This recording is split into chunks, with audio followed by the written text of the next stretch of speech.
नमस्कार, जय हिंद दोस्तों आज हम देखने वाले हैं बिहार दरोगा एसआई, जो कि आपका क्वेश्चन बैंक निकाला गया है रोशन सर के द्वारा। आप देखेंगे तो आपका 3rd एडिशन का है। डेली आपको हम प्रैक्टिस सेट प्रोवाइड करा रहे हैं बिहार एसआई का। दोस्तों आप सभी को पता है कि बिहार दरोगा का जो आपका क्वेश्चन निकाला गया है सेट के माध्यम से, इसमें डिस्कशन बहुत ही बेहतरीन तरीके से दिया गया है। और इसमें देखिए आपका 25 प्रैक्टिस सेट है, आप सभी को बता दें। और आज को जो हमारा वीडियो होने वाला है सेट नंबर 10 होने वाला है। इसके पहले का जो है हमने 9 सेट अपलोड किया है।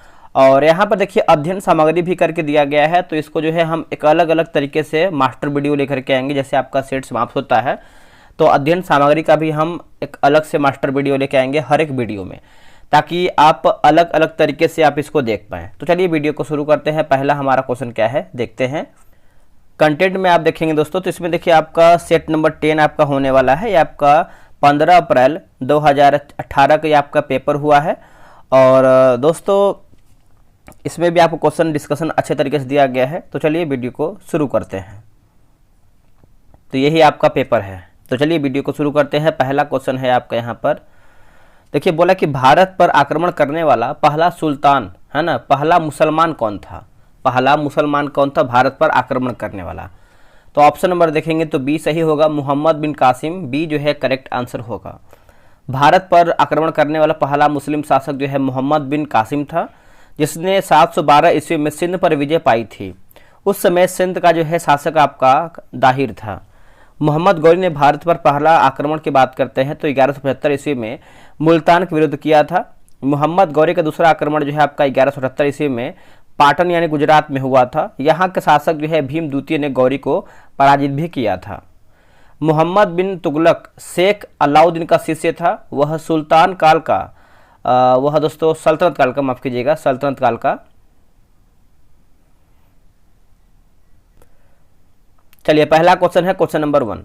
बोला कि भारत का आक्रमण है ना, भारत पर आक्रमण करने वाला पहला मुसलमान कौन था? भारत पर आक्रमण करने वाला पहला मुसलमान कौन था? तो इसका सही उत्तर हो जाएगा ऑप्शन नंबर बी, मोहम्मद बिन कासिम। बी सही होगा। देखिए भारत पर आक्रमण करने वाला पहला मुस्लिम शासक जो है मोहम्मद बिन कासिम था, जिसने 712 ईस्वी में सिंध पर विजय पाई थी। उस समय सिंध का शासक कौन था? तो दाहिर था।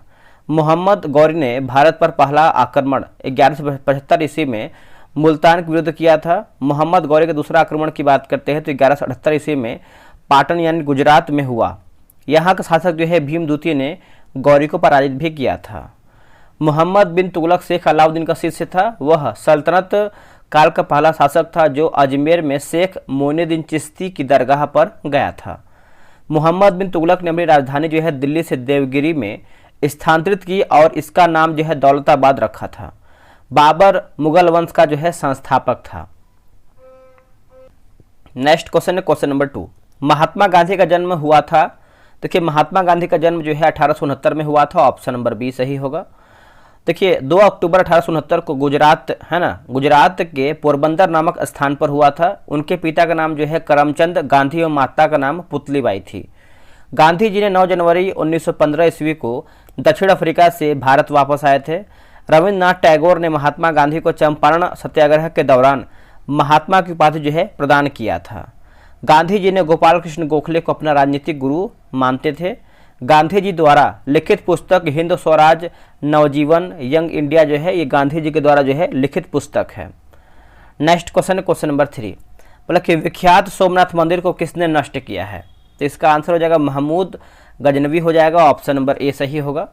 देखिए महमूद गजनवी का सबसे चर्चित आक्रमण की बात करते हैं तो 1025 ईस्वी में हुआ था, जो कि सोमनाथ मंदिर यानी सौराष्ट्र में है।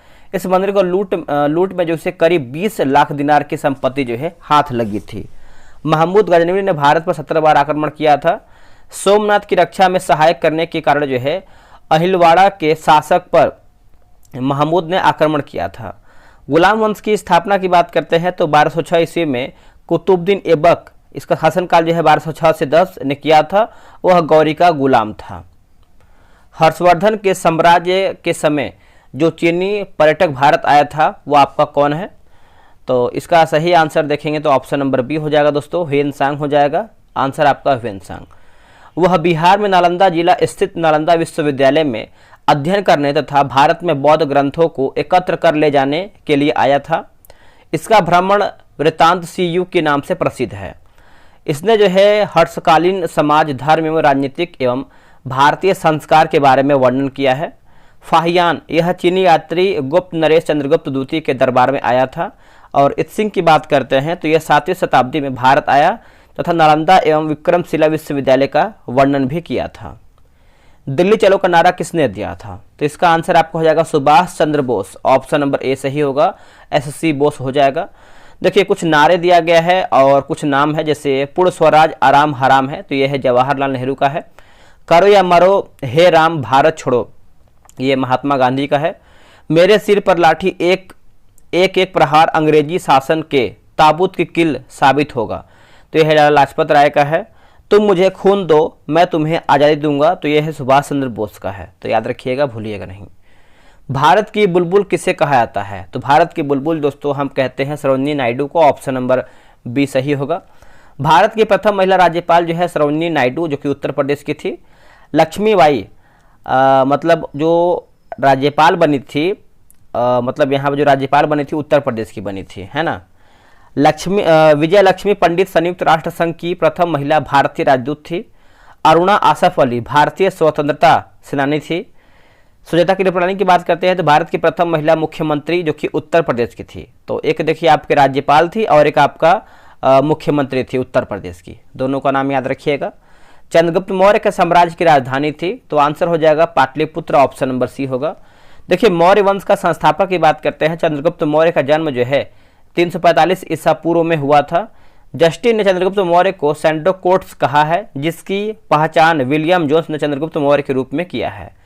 मगध की आरंभिक राजधानी जो है आपको गिरिब्रज जो कि राजगृह थी। द्वितीय बौद्ध संगीति जो है 383 ईसा पूर्व में वैशाली में हुआ था। बौद्ध धर्म के संस्थापक गौतम बुद्ध को बोध गया में ज्ञान प्राप्ति हुआ था, तो आप इसको अच्छे से याद रखिएगा। अगला क्वेश्चन है कि राजतरंगिणी में कल्हड़ ने किस राज्य का वर्णन किया है? तो इसका सही आंसर आपको हो जाएगा कश्मीर का, डी जो है सही होगा। राजतरंगिणी कल्हड़ द्वारा रचित एक संस्कृत ग्रंथ है। इसमें कश्मीर का इतिहास वर्णन है जो महाभारत काल से आरंभ हुआ है। मगध के सबसे प्राचीन पुराणों के अनुसार देखा है तो वंश जो है बृहद्रथ वंश का संस्थापक बृहद्रथ था, है ना। और कलिंग पूर्व भारत में गंगा से गोदावरी तक विस्तृत एक शक्तिशाली साम्राज्य था। कौशल प्राचीन भारत के 16वें यानी 16 महाजनपदों में से एक था। इसकी प्रथम राजधानी जो है अयोध्या और दूसरी जो है आपका श्रावस्ती थी। अगला है कि मुगल वंश की स्थापना भारत में हुआ था कब? तो दोस्तों भारत में हुआ था 1526 में हुआ था। ऑप्शन नंबर बी होगा। पानीपत का प्रथम युद्ध जो है 21 अप्रैल 1526 ईस्वी को बाबर व इब्राहिम लोदी के बीच हुई थी, जिसमें बाबर की विजय हुआ था, है ना। बाबर जो है इसमें विजय हुआ था। खानवा का युद्ध 17 मार्च 1527 ईस्वी को बाबर एवं राणा सांगा के बीच हुई, जिसमें बाबर जो है विजयी हुआ। चंदेरी का युद्ध की बात करते हैं तो 29 जनवरी 1528 ईस्वी को मेदिनी राय एवं बाबर के बीच हुआ था, जिसमें जो है बाबर विजयी हुआ था। घाघरा का युद्ध जो है 6 मई 1529 ईस्वी को अफगानों एवं बाबर के बीच हुआ, जिसमें जो है बाबर विजय हुआ था। तो जितना भी युद्ध बाबर किया था अधिकतम देखेंगे तो विजय ही हुआ था। सिखों के गुरुओं में गुरु गोविंद सिंह थे, तो ये आपको हो जाएगा 10वें गुरु थे। ऑप्शन नंबर डी सही होगा। कुल 10 गुरु यहाँ पे देखिए। गुरु नानक की बात करते हैं, पहले गुरु हुए हैं जो कि 1669 से लेकर के 1539 सिख धर्म के प्रवक्ता है या फिर प्रवर्तक हैं। गुरु अंगद 1539 से लेकर के 1552 गुरुमुखी लिपि के जनक हैं। गुरु अमरदास की बात करते हैं तो 1552 से लेकर के 1574 गुरु प्रसार हेतु 22 गद्दी का निर्माण किया है गुरु अमरदास के द्वारा। और गुरु रामदास की बात करते हैं तो 1574 से लेकर के 81 अमृतसर के संस्थापक। गुरु अर्जुन देव 1581 से लेकर के 1606 जो कि स्वर्ण मंदिर का निर्माण इन्हीं के द्वारा किया गया था। गुरु हरगोविंद सिंह 1606 से लेकर के 1645 अकाल तख्त की स्थापना किया गया था इनके द्वारा। गुरु हर राय 1645 से लेकर के 1661 जो कि उत्तराधिकारी युद्ध में भाग लिया था इनके द्वारा। गुरु हरकिशन की बात करते हैं तो 1661 से लेकर के 1664 जो कि अल्पवयस्क व्यवस्था में मृत्यु इनका हो गया था चेचक की वजह से। गुरु तेग बहादुर 1664 से लेकर के 1675 औरंगजेब की धार्मिक नीतियों का मुख्य विरोध किया एवं मुगलों के विरुद्ध करतारपुर का युद्ध लड़ा। 1675 ईस्वी में जो है उसे औरंगजेब ने उन्हें फांसी दे दी। गुरु गोविंद सिंह 1675 से लेकर के 1708 अंतिम गुरु थे, ये 10वें गुरु हैं। ठीक है, अगला है कनिष्क के राजा थे कौन। अगर हम कनिष्क के राजा की बात करते हैं तो ऑप्शन देखिए आपके यहाँ पर दोस्तों हो जाएगा, ऑप्शन नंबर सी हो जाएगा। सबसे यानी कनिष्क कुषाण वंश का सबसे महान शासक था, तो ये आप याद रखिएगा। कनिष्क ने 78 ईस्वी में शक संवत चलाया, जो उसके राज्यारोहण की तिथि शक संवत भारत सरकार द्वारा प्रयोग में लाया जाता है। चौथी बौद्ध संगीति कनिष्क के शासनकाल में कुंडल वन यानी कश्मीर में वसुमित्र की अध्यक्षता में हुआ था। वासुदेव कुषाण वंश का अंतिम शासक था। गुप्त वंश श्री गुप्त वंश का संस्थापक था। मौर्य वंश की बात करते हैं तो मौर्य राजवंश की स्थापना जो है चंद्रगुप्त मौर्य ने किया था। पाल वंश का संस्थापक जो है गोपाल, जो कि 750 ईस्वी था। इस वंश की जो राजधानी आपका मुंगेर थी। कहाँ पर? मुंगेर। सूफी संत ख्वाजा मोइनुद्दीन चिश्ती का उर्स कहाँ पर मनाया जाता है? तो इसका आंसर हो जाएगा अजमेर शरीफ हो जाएगा। ऑप्शन नंबर जो है सी होगा, अजमेर शरीफ। दोस्तों बिहार दरगाह का जो है टेलीग्राम पे ग्रुप बनाया गया है, डेली बेसिस पे आपका सेट चलता है। अगर आप ज्वाइन होना चाहते हैं तो ये रहा आपका व्हाट्सअप नंबर 8756546533। आप इसे जो है बिहार एसआई लिख करके मैसेज कर दीजिए, आपको प्रॉपर जानकारी मिल जाएगा। डिस्कशन पढ़ते हैं। देखिए अजमेर हिंदू एवं मुसलमानों का तीर्थ स्थान है। चिश्ती सिलसिले के संस्थापक अबू अहमद अब्दाल चिश्ती थे, लेकिन भारत में इसका प्रचार प्रसार जो है ख्वाजा मोइनुद्दीन चिश्ती ने किया। उनका मुख्य केंद्र की बात करते हैं तो अजमेर था। ख्वाजा मोइनुद्दीन चिश्ती को मोहम्मद गौरी ने सुल्तान उल हिंद हिंदू के आध्यात्मिक गुरु की उपाधि जो है प्रदान किया था। शेख हमीदुद्दीन नागौरी और शेख कुतुबुद्दीन बख्तियार काकी ख्वाजा मोइनुद्दीन चिश्ती के शिष्य थे। फतेहपुर सीकरी, देखिए फतेहपुर सीकरी एक नगर है जो मुगल सम्राट अकबर ने सन 1571 ईस्वी में बसाया था।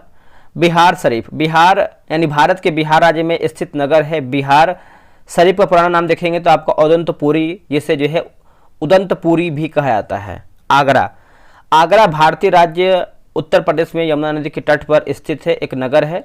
1504 ईस्वी में आगरा को सिकंदर लोदी ने बसाया था। अगर बात करते हैं शाहजहां ने, तो शाहजहां ने आगरा उत्तर प्रदेश में ताजमहल का निर्माण करवाया था। अगला है अशोक महान पुत्र थे किसके? तो इसका आंसर आपका हो जाएगा बिंदुसार के। ऑप्शन नंबर जो है बी सही उत्तर होगा। अशोक जो है 269 ईस्वी में पूर्व में मगध की राजगद्दी पर बैठा। राजगद्दी पर बैठने के समय अशोक अवंती यानी उज्जैन का राज्यपाल था। भाबरू अभिलेख में अशोक ने स्वयं को मगध का राजा बताया था। पुराणों में अशोक को जो है अशोक वर्धन कहा गया है। क्या कहा गया है? अशोक वर्धन। भारत में शिलालेख का प्रचलन जो है सर्वप्रथम अशोक ने किया था। अशोक के शिलालेखों में ब्राह्मी, खरोष्टी, ग्रीक एवं अरमाइक लिपि का प्रयोग हुआ है। ब्राह्मी लिपि बाएं से दाएं तथा खरोष्टी दाएं से बाएं लिखा जाता है। अशोक के सर्वाधिक अभिलेख जो है प्राकृतिक भाषा में किया गया है। चलिए अगला हमारा है अशोक के अभिलेखों में उत्कीर्ण ब्राह्मी लिपि को सर्वप्रथम जेम्स प्रिंसेप ने 1837 ईस्वी में पढ़ा था। बिंबिसार की बात करते हैं तो हर्यक वंश का संस्थापक बिंबिसार मगध की गद्दी पर जो है 544 ईसा पूर्व बौद्ध ग्रंथ के अनुसार बैठा था। बौद्ध धर्म है ना, वह बौद्ध धर्म का अनुयायी भी था।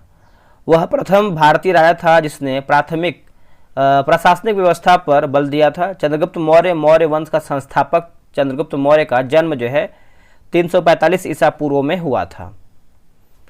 अगला है कि गर्म पानी के स्रोत कहाँ हैं? तो ये आपको हो जाएगा राजगिरी हो जाएगा। Option number B. बिहार में प्रमुख उष्ण जलकुंड दिया गया। जैसे राजगीर की बात करते हैं तो सूर्य कुंड, नानक कुंड, गोमुख कुंड और मखदूम कुंड। सप्तधरवा कुंड। मुंगेर की बात कर लेते हैं तो देखिए लक्ष्मण कुंड मुंगेर का सबसे गर्म कुंड है जो कि 62 डिग्री सेल्सियस।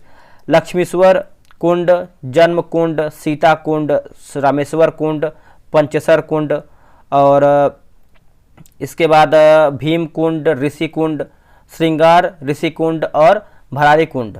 गया की बात करते हैं तो अग्नि कुंड आपका यहाँ पर हो जाएगा। अगला कि सिंधु घाटी सभ्यता के लोग पूजा करते थे। तो आप सभी को पता है दोस्तों पशुपति की पूजा करते थे। ऑप्शन नंबर जो है आपका सी होगा।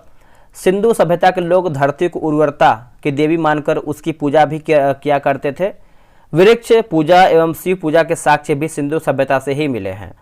सिंधु सभ्यता में मात्र देवी की उपासना सर्वाधिक प्रचलित थी। सिंधु घाटी सभ्यता की खोज 1921 ईस्वी में राय बहादुर दयाराम साहनी ने किया है। सिंधु घाटी सभ्यता प्रागैतिहासिक एवं कांस्यकालीन था। यह भारत की प्रथम नगरीय सभ्यता थी। सिंधु सभ्यता के लोग ने नगरों एवं घरों के विन्यास के लिए ग्रिड पद्धति अपनाई है। सिंधु सभ्यता की लिपि भावचित्रात्मक है। यह लिपि दाईं से बाईं ओर लिखी जाती है। जब अभिलेख एक से अधिक पंक्तियों का होता है तो जो पहली पंक्ति है दाईं से बाईं ओर तथा दूसरी पंक्ति जो है बाईं से दाईं ओर लिखी जाती है। सिंधु सभ्यता में मुख्य फसल की बात करते हैं तो गेहूं और जौ है। क्या है? गेहूं और जौ। सैंथोवासी मिठास के लिए जो है शहद का प्रयोग करते थे। पर्दा प्रथा एवं वैश्यावृत्ति सिंधु सभ्यता में प्रचलित थी। वैदिक उत्तर वैदिक काल में प्रचलित देवता, जैसे इंद्र की बात करते हैं तो युद्ध का नेता एवं वर्षा का देवता। वरुण की बात करते हैं तो पृथ्वी एवं सूर्य के निर्माता, समुद्र का देवता, विश्व के नियामक एवं शासक, सत्य का प्रतीक, ऋतु परिवर्तन एवं दिन रात का कर्ता। विष्णु जो है विश्व के संरक्षण एवं पालन करता। अग्नि की बात करते हैं तो देवता एवं मनुष्य के बीच मध्यस्थ। घौ की बात करते हैं तो आकाश का देवता जो कि सबसे प्राचीन, और जो सोम है वनस्पति का देवता है। और उषा प्रगति एवं उत्थान का देवता। और अश्विन की बात करते हैं तो विपत्तियों को हरने वाला देवता। पूषण जो है पशुओं का देवता। मरुद जो है आपका आंधी तूफान का देवता। अगला है कि पुरानी लिच्छवी राज्य की राजधानी थी, तो ये आपको हो जाएगा वैशाली। ऑप्शन नंबर देखेंगे तो सी होगा। पाटलिपुत्र देखिए उदयन अपने पिता अजातशत्रु की हत्या कर शासक बना। इसने जो है गंगा तथा सोन नदी के संगम पर पाटलिपुत्र नगर को बसाया तथा अपनी राजधानी जो है राजगृह से पाटलिपुत्र में स्थानांतरित भी किया था। 6 वर्ष तक अथक परिश्रम एवं घोर तपस्या के बाद 35 वर्ष की आयु में वैशाख पूर्णिमा की रात पीपल बोधि वृक्ष यानी गया से संबंधित आपका है, बोधि वृक्ष के नीचे निरंजना फाल्गु नदी के तट पर सिद्धार्थ को ज्ञान प्राप्त हुआ। उसके बाद इस दिन से वे तथागत हो गए तथा बुद्ध के नाम से वो जाने गए थे वो बुद्ध। ठीक है। भारत के सर्वोदय नेता लोकमान्य जयप्रकाश नारायण का जीवन काल, तो ये आपका 1902 से लेकर के 79 हो जाएगा। देखिए लोकनायक जयप्रकाश नारायण का जन्म जो है सारण जिले के सिताब दिया नामक स्थान पर 11 अक्टूबर 1902 को हुआ था। उनके पिता का नाम जो है हर्षु दयाल तथा माता का नाम जो है फलरानी देवी था। प्रभावती देवी इनकी पत्नी थी। 8 अक्टूबर 1979 को जयप्रकाश नारायण का जो है देहांत हो गया था। लोकनायक जयप्रकाश नारायण को 1999 ईस्वी में मरणोपरांत भारत रत्न से सम्मानित भी किया गया है। इन्हें 1965 में मैक्सेसे पुरस्कार भी दिया गया है। पानीपत का तीसरा लड़ाई कब हुआ है? तो देखिए 1761 में हुआ है। ऑप्शन नंबर देखेंगे तो बी सही होगा, 1761। पानीपत का पहला लड़ाई जो है 21 अप्रैल 1526 ईस्वी में बाबर एवं इब्राहिम लोदी के बीच में हुआ है, जिसमें इब्राहिम लोदी हार गया। पानीपत का दूसरा लड़ाई जो है 5 नवंबर 1556 ईस्वी में अकबर एवं हेमू के बीच में हुआ, जिसमें हेमू की हार हुई। बालाजी बाजीराव के समय पानीपत का तीसरा युद्ध हुआ, 14 जनवरी 1761 हुआ, जिसमें मराठों की हार हुई। इस हार को नहीं सह पाने के कारण जो है बालाजी की मृत्यु जो 1761 में हो गया। अगला हमारा है कि पृथ्वी अपनी धुरी पर घूमती है, तो शायद 23 घंटे 56 मिनट 4 सेकंड। ऑप्शन नंबर देखेंगे तो सी सही होगा। पृथ्वी की गति 2 प्रकार की होती है, घूर्णन गति और परिक्रमण गति। घूर्णन गति देखिए पृथ्वी अपने अक्ष पर पश्चिम से पूरब दिशा में 23 घंटे 56 मिनट और 4 सेकंड में घूमती है। इसे पृथ्वी की घूर्णन गति कहा जाता है। इसे परिभ्रमण दैनिक गति भी कहते हैं। इसके कारण जो है दिन व रात की घटना होती है। परिक्रमण या फिर वार्षिक गति, पृथ्वी को सूर्य की परिक्रमा करने में अर्थात अपनी कक्षा का चक्कर लगाने में 365 दिन 5 घंटे 48 मिनट तथा 46 सेकंड लगते हैं। पृथ्वी की इस गति को परिक्रमण गति कहते हैं। इस गति के कारण जो है ऋतु परिवर्तन होते हैं। पृथ्वी आकार में 5वां सबसे बड़ा ग्रह है। यह सौरमंडल का एकमात्र ग्रह है जिस पर जीवन है। इसका एकमात्र उपग्रह जो है चंद्रमा है। सूर्य से पृथ्वी की दूरी जो है 149.6 मिलियन किलोमीटर है। आकार एवं बनावट की दृष्टि से देखें तो पृथ्वी शुक्र के समान ही है। जल की उपस्थिति के कारण जो है इसे नीला ग्रह कहते हैं, तो आप इसको अच्छे से याद रखिएगा। पृथ्वी जो है आपका नीला ग्रह के नाम से जाना जाता है। सूर्य जो ग्रह जो सूर्य की परिक्रमा करने में 88 दिन लगता है वो आपका कौन सा है? तो आपका बुध हो जाएगा, ऑप्शन नंबर बी। बुध यह सूर्य का सबसे नज़दीकी ग्रह है जो सूर्य निकलने के 2 घंटा पहले दिखाई पड़ता है। यह सबसे छोटा व सबसे हल्का ग्रह है। इसके पास जो है कोई भी उपग्रह नहीं है।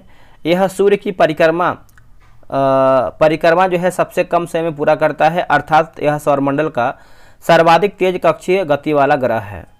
शुक्र यह पृथ्वी का भग्नी ग्रह है ना।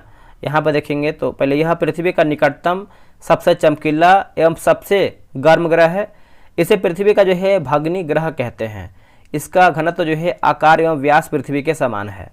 इसे सांझ का तारा या फिर भोर का तारा भी कहा जाता है, क्योंकि यह शाम में पश्चिम दिशा में तथा सुबह में देखेंगे तो पूरब की दिशा में आकाश में दिखाई पड़ता है। इसके पास कोई उपग्रह नहीं है। शुक्र जो है सूर्य की परिक्रमा करने में 255 दिन लगाता है, 255 दिन लगाता है। मंगल, इसे लाल ग्रह कहा जाता है। इसका रंग जो है लाल आयरन ऑक्साइड के कारण होता है। यह अपनी धुरी पर 24 घंटे में एक बार पूरा चक्कर लगाता है। इसके 2 उपग्रह जैसे फोबोस और डीमोस हैं। सूर्य की परिक्रमा करने में इसे जो है 687 दिन लगते हैं। वरुण, इसकी खोज जो है आपका 1846 ईस्वी में जर्मन खगोलज्ञ जहान गाले ने किया था। यह हरे रंग का ग्रह यानी देखा है तो यह हरे रंग के प्रकाश को उत्सर्जित करता है। इसके चारों ओर अति शीतल मीथेन बादल छाया हुआ है। इसके उपग्रहों में टाइटन प्रमुख हैं। सूर्य की परिक्रमा करने में जो है आपको 164.8 वर्ष लगता है। अगला है जो राज्य नहर सिंचाई पर सर्वाधिक आश्रित होता है वो आपका आंसर बताना है। तो इसका सही आंसर देखेंगे तो ऑप्शन नंबर बी होगा, उत्तर प्रदेश। अब इसको कुछ हम देख लेते हैं। जैसे यहाँ पर देखेंगे तो वर्तमान समय में कुओं और नलकूप भारत में सिंचाई का प्रमुख साधन जैसे साधन है। यहाँ पर सिंचाई भाग कुआं नलकूप की बात करते हैं तो 55.9, नहर जो है आपका 31.4, तालाब जो है आपका 6.1, अन्य स्रोत की बात करते हैं तो 6.6। भारत में सिंचाई का मुख्य साधन की बात करते हैं नहर है। जैसे पंबा सिंचाई परियोजना केरल के पंबा नदी पर स्थित है। इंदिरा गांधी नहर को सतलज नदी से जल मिलता है। यह भारत की सबसे लंबी सिंचाई नहर है। भारत के सुदूर पूर्व में जो देश सर्वाधिक लंबी सीमा बनाता है वो आपका कौन सा है? तो ये आपका म्यांमार हो जाएगा, बी जो है सही है। इसकी जो लंबाई दोस्तों आप देखेंगे तो मतलब भारत के सुदूर पूर्व से जो देश सर्वाधिक लंबी सीमा बनाता है वो म्यांमार 1643 किलोमीटर हो जाएगा। उस शहर का देशांतर क्या है जहां का स्थानीय समय 6 बजे शाम, जबकि ग्रीनविच पर देखेंगे तो 4 बजे शाम है। तो आपका 30 डिग्री पूर्व हो जाएगा, ऑप्शन नंबर ए। किसी स्थान का कोणीय दूरी जो प्रधान या मोटर के पूर्व या पश्चिम में होता है उसे देशांतर कहलाती है। 0 डिग्री देशांतर लंदन के ग्रीनविच से होकर गुजरता है। पृथ्वी 24 घंटे में 360 डिग्री घूम जाती है, अतः 1 डिग्री देशांतर की दूरी तय करने में 4 मिनट का समय लगता है। अब यदि ग्रीनविच पर 4 बजे हैं तो वह स्थान जहां 6 बजे हैं, इसका देशांतर ज्ञात करने के लिए समय के अंतर यानी मिनट में को 4 भाग देकर प्राप्त किया जाता है। जैसे आप यहाँ पर 120 मिनट 4 यहाँ पर रखें तो 30 डिग्री देशांतर आपका हो जाएगा, 30 डिग्री देशांतर आपका हो जाएगा। क्योंकि समय आगे है अतः यह जो है 30 डिग्री पूर्व देशांतर होगा। अगला हमारा क्वेश्चन है कि इनमें से कौन इस्पात प्लांट से युक्त नहीं है? ऑप्शन नंबर डी सिंदरी हो जाएगा। देखिए द्वितीय पंचवर्षीय योजना 1956 से 61 के दौरान राउरकेला, भिलाई तथा दुर्गापुर में लौह इस्पात संयंत्र स्थापित किए गए हैं। साथ ही चित्रंदन, लोकोमोटिव सिंदरी, उर्वरक कारखाना, इंट्रीगल कोच फैक्ट्री आदि भी इसी योजना काल के दौरान जो है स्थापित किए गए हैं। गारो जनजाति है तो ये आपका मेघालय की गारो जनजाति है। भारतीय संविधान का अनुच्छेद 342 का संबंध अनुसूचित जनजातियों से है। इसकी अनुसूचित जनजातियों को परिभाषित करते हुए कहा गया है कि इनमें वे जनजाति संप्रदाय या फिर जनजाति और जनजातीय समुदायों के समूह या फिर वर्ग शामिल होंगे, जिन्हें राष्ट्रपति सार्वजनिक अधिसूचना द्वारा जो है घोषित करेंगे। अब यहाँ पर देखिए असम दिया गया है तो आपका लुसाई, बोरो, राभा, कोछारी, बोडो, कार्बो होगा। मणिपुर आपको हो जाएगा कुकी, उसके बाद तंगखुल, थाडो, नागा, मैटी या फिर मैठी। मेघालय की बात करते हैं तो गारो, खासी, जैंतिया, मिकिर और भोई है। मिजोरम की बात करते हैं तो मिजो, लाखर, पावो और चकमा हो जाएगा। सिंधु नदी की लंबाई उतनी ही है जितनी ब्रह्मपुत्र नदी की है। यह लंबाई कितना है तो आपका 2900 किलोमीटर, ऑप्शन नंबर बी। इस नदी तंत्र का मात्र जो है 20% पानी भारत द्वारा प्रयोग किया जाता है।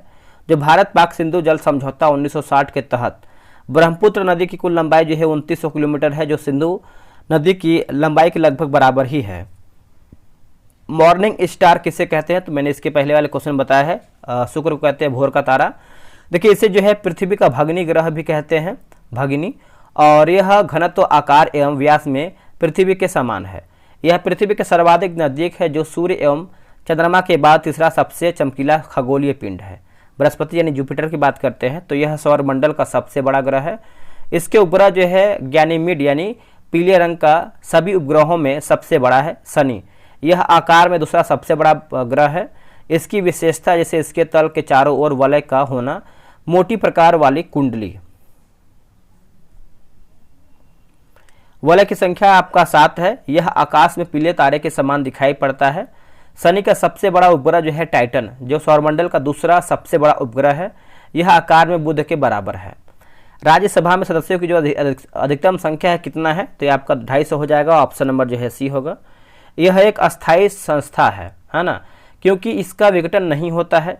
राज्यसभा की अधिकतम संख्या जो है 250 यानी 250 निर्धारित है, जिसमें 238 सदस्य जो है राज्यों तथा संघ राज्य क्षेत्रों से निर्वाचित होते हैं तथा 12 सदस्य जो है राष्ट्रपति द्वारा मनोनीत किए जाते हैं अनुच्छेद 80 के क्लॉज 3 के द्वारा, जो साहित्य, विज्ञान, कला और समाज सेवा के क्षेत्र में विशिष्ट स्थान रखते हैं।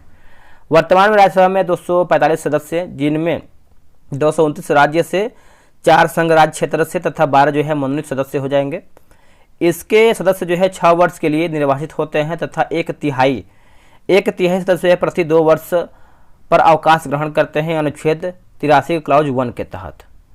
चंडीगढ़, अंडमान एवं निकोबार, लद्दाख, दादर व नगर हवेली, दमन एवं दीव है ना, दमन, दीव एवं लक्षद्वीप का राज्यसभा में कोई प्रतिनिधित्व नहीं है। जो सदस्य लोकसभा के अध्यक्ष चुनाव कराते हैं वो आपके होते हैं। तो लोकसभा ऑप्शन नंबर जो है ए डी सही होगा। देखिए संविधान के अनुच्छेद 93 के अनुसार लोकसभा स्वयं ही अपने सभी सदस्यों में से एक अध्यक्ष और एक उपाध्यक्ष चुनेंगे। अध्यक्ष उपाध्यक्ष को तथा उपाध्यक्ष अध्यक्ष को त्यागपत्र देता है। लोकसभा के अध्यक्ष के रूप में शपथ नहीं लेता है, बल्कि सामान्य सदस्य के रूप में शपथ लेता है। लोकसभा के भंग होने की स्थिति में अध्यक्ष अपना पद अगली लोकसभा की पहली बैठक होने तक जो है रिक्त नहीं करता है। लोकसभा में अध्यक्ष की अनुपस्थिति में उपाध्यक्ष की अनुपस्थिति में राष्ट्रपति द्वारा बनाए गए वरिष्ठ सदस्यों का पैनल से कोई व्यक्ति पीठासीन होता है। इस पैनल में आमतौर पर 6 सदस्य होते हैं। प्रथम लोकसभा का कार्यकाल जो 17 अप्रैल 1952 ईस्वी से लेकर के 4 अप्रैल 1957 तक रहा है। प्रथम लोकसभा अध्यक्ष जो है जी मौलंकर एवं उपाध्यक्ष की बात करते हैं तो अनंत शयन अयंगर थे। नोट, न्यूनतम 55 सांसद वाला दल ही लोकसभा में विपक्षी दल होने का दावा कर सकता है। लोकसभा की सीटों का 10%। वर्तमान 17वीं लोकसभा जो है, लोकसभा के अध्यक्ष जो है ओम बिड़ला हैं। अगला क्वेश्चन है क्वेश्चन नंबर 30। भारत के राष्ट्रपति जिन सदस्यों द्वारा चुने जाते हैं वे होते हैं तो पार्लियामेंट एवं राज्यों की विधानसभाओं के, ऑप्शन नंबर जो है आपका सी सही होगा। देखिए राष्ट्रपति का निर्वाचन, भारत के राष्ट्रपति चुनाव राष्ट्रपति तथा उपराष्ट्रपति निर्वाचन अधिनियम 1952 के अंतर्गत संविधान के अनुच्छेद 55 के क्लॉज 3 के अनुसार अप्रत्यक्ष रूप से जो है अनुपातित प्रतिनिधित्व प्रणाली के एकल संक्रमणी मत पद्धति से गुप्त मतदान द्वारा होता है। अनुच्छेद 54 के अनुसार राष्ट्रपति का निर्वाचन एक निर्वाचन मंडल द्वारा होता है, जिसमें निम्न शामिल होते हैं, जैसे संसद के दोनों सदनों के निर्वाचन सदस्य, राज्यों की विधानसभाओं के निर्वाचित सदस्य, 70वें संविधान संशोधन अधिनियम 1992 द्वारा केंद्र शासित प्रदेश दिल्ली एवं पुडुचेरी के निर्वाचित सदस्यों को भी शामिल किया जाता है या फिर किया गया है। संसद के दोनों सदनों के मनोनीत सदस्य, राज्य विधानसभाओं के मनोनीत सदस्य, राज्य विधान परिषद जहां पर द्विसदनीय विधायिका सदस्य निर्वाचित एवं मनोनीत और दिल्ली और पुडुचेरी विधानसभा के मनोनीत सदस्य राष्ट्रपति के निर्वाचन में भाग नहीं लेते हैं। आगे हमारा है कि इनमें से कौन भारत के राष्ट्रपति द्वारा जो है नियुक्त नहीं है। तो ऑप्शन नंबर डी होगा उपराष्ट्रपति। देखिए उपराष्ट्रपति संविधान के अनुच्छेद 66 के अनुसार उपराष्ट्रपति के निर्वाचन संसद के दोनों सदनों के सदस्यों से मिलकर बनने वाले निर्वाचन गण सदस्यों द्वारा अनुपातित प्रतिनिधित्व पद्धति के अनुसार एकल संक्रमणी मत द्वारा होता है और ऐसे निर्वाचन में मतदान गुप्त होता है। इसमें विधानसभाओं के सदस्य जो है शामिल नहीं होते हैं। देखिए उपराष्ट्रपति अपना पद ग्रहण करने से पहले राष्ट्रपति राष्ट्रपति जो है अथवा उसके द्वारा नियुक्त किसी व्यक्ति के सम्मुख पद व गोपनीयता की शपथ लेता है। अब यहाँ पर देखिए कुछ दिया गया जैसे शपथ या फिर त्यागपत्र। राष्ट्रपति की बात करते हैं तो मुख्य न्यायाधीश शपथ और जो त्यागपत्र है उपराष्ट्रपति। उपराष्ट्रपति जो शपथ जो आपका राष्ट्रपति दिलाता है, राष्ट्रपति को जो है मतलब दोनों को देता है शपथ या फिर राष्ट्रपति। जैसे उपराष्ट्रपति जो है शपथ राष्ट्रपति को दिलाता है, राष्ट्रपति खुद दिलवाता है उसको, और जो उपराष्ट्रपति को अगर त्यागपत्र देना होता है तो राष्ट्रपति को ही देगा। राज्यपाल राज्य उच्च न्यायालय के मुख्य न्यायाधीश राष्ट्रपति को जो है त्यागपत्र देता है। मुख्य न्यायाधीश राष्ट्रपति दिलाता है उसको शपथ और राष्ट्रपति को ही त्यागपत्र भी देता है। प्रधानमंत्री राष्ट्रपति शपथ दिलाता है और राष्ट्रपति को ही देखेंगे तो त्यागपत्र देता है। लोकसभा अध्यक्ष शपथ नहीं होता है और उपाध्यक्ष जो है उपाध्यक्ष को जो है ये अपना त्यागपत्र देता है। विभिन्न राजनीतिक दलों की स्वीकृति राष्ट्रीय पार्टी अथवा प्रादेशिक पार्टी के रूप में कौन प्रदान करता है। इसका आंसर आपका देखिए बी हो जाएगा, यानी चुनाव आयोग राजनीतिक दलों को स्वीकृति राष्ट्रीय पार्टी अथवा प्रादेशिक पार्टी के रूप में प्रदान करता है। संविधान के भाग 15 के अनुच्छेद 324 से 29 में निर्वाचन से संबंधित उपबंध किया गया है या फिर दिया गया है। भारत निर्वाचन आयोग की स्थापना 25 जनवरी 1950 ईस्वी को हुआ था। यह एक अस्थायी संवैधानिक निकाय है। राष्ट्रीय दल के रूप में मान्यता।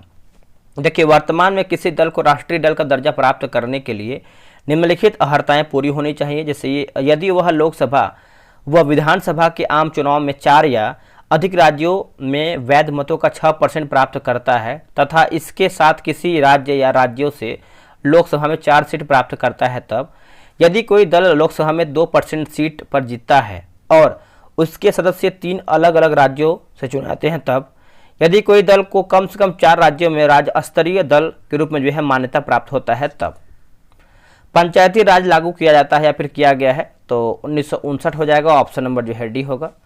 पंचायती राज का शुभारंभ जो है स्वतंत्र भारत में 2 अक्टूबर 1959 ईस्वी को भारत के प्रथम प्रधानमंत्री जवाहरलाल नेहरू के द्वारा राजस्थान के नागौर जिला में हुआ था तथा दूसरा राज्य आंध्र प्रदेश में 11 अक्टूबर 1959 को लागू किया गया था।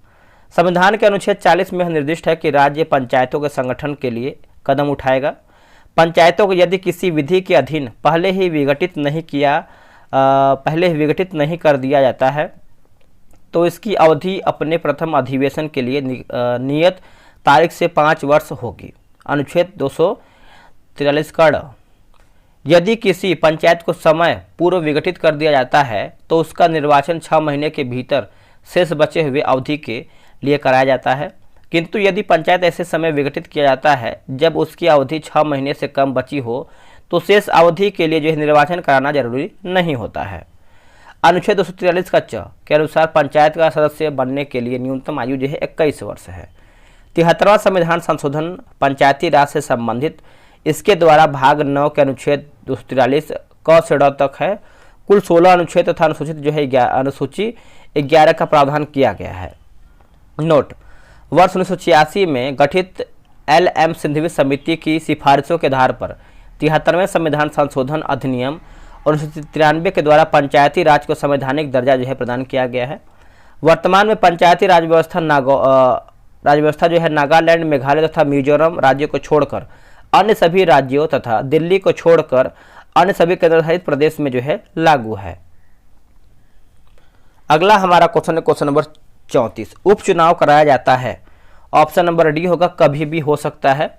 देखिए, संसद संसद तथा राज्य विधानमंडल के किसी सदस्य की मृत्यु, त्यागपत्र या अयोग्य होने के कारण रिक्त होने वाली सीट को भरने के लिए कराया गया चुनाव उपचुनाव कहलाता है। संसद व राज्य विधानसभाओं के लिए प्रत्येक 5 वर्ष के निर्धारित अवधि के पश्चात होने वाले चुनाव आम चुनाव कहलाते हैं। संसद तथा राज्य विधानसभाओं के भंग होने के परिणाम स्वरूप निर्धारित अवधि से पहले होने वाला चुनाव मध्यावधि चुनाव कहलाता है। तो आप सबको याद रखिएगा। भारत के उपराष्ट्रपति का चुनाव करने वाले सदस्य होते हैं, तो ये पार्लियामेंट के होते हैं, ऑप्शन नंबर ए होगा।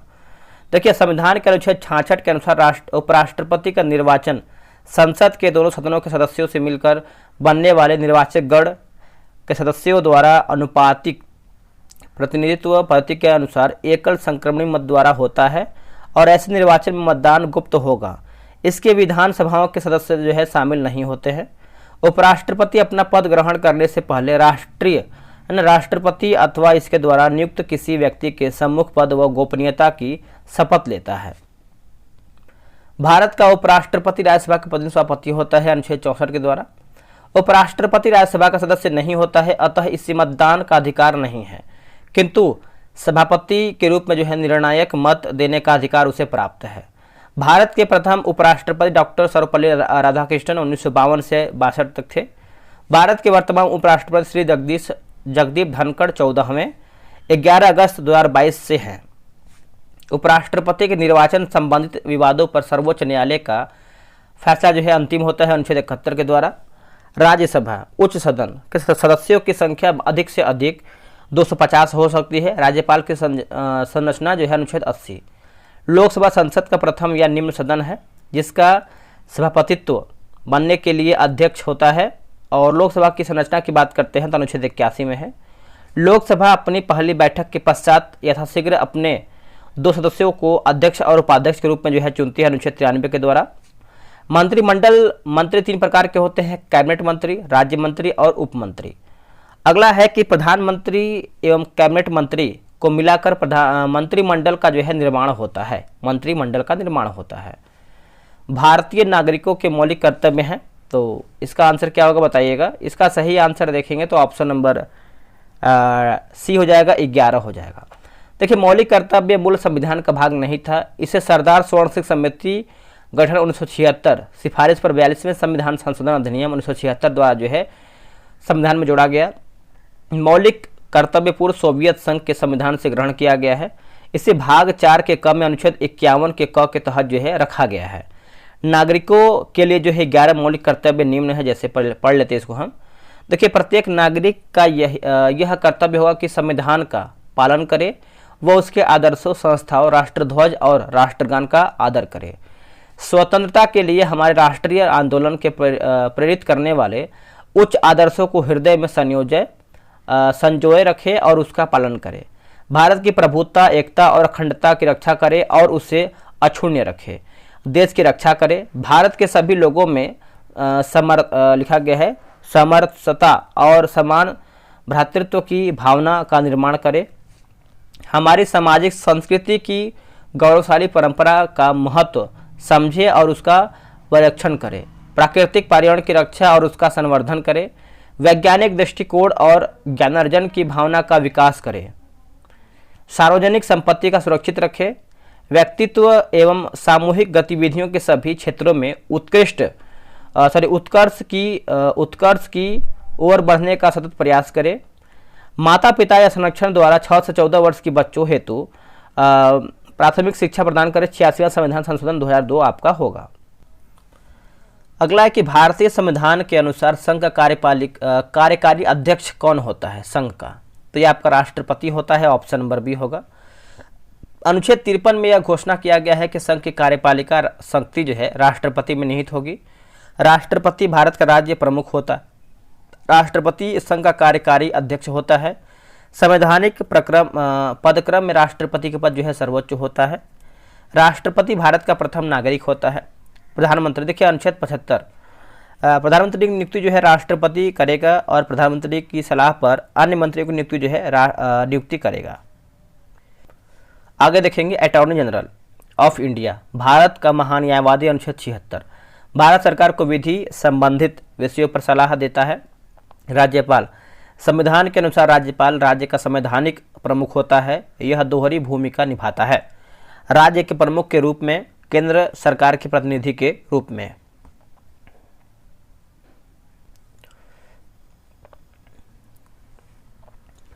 अगला कि मुख्य न्यायाधीश के अतिरिक्त उच्चतम न्यायालय में न्यायाधीशों की संख्या होती है, तो इसका आंसर जो है आपका सी होगा, 30 होता है।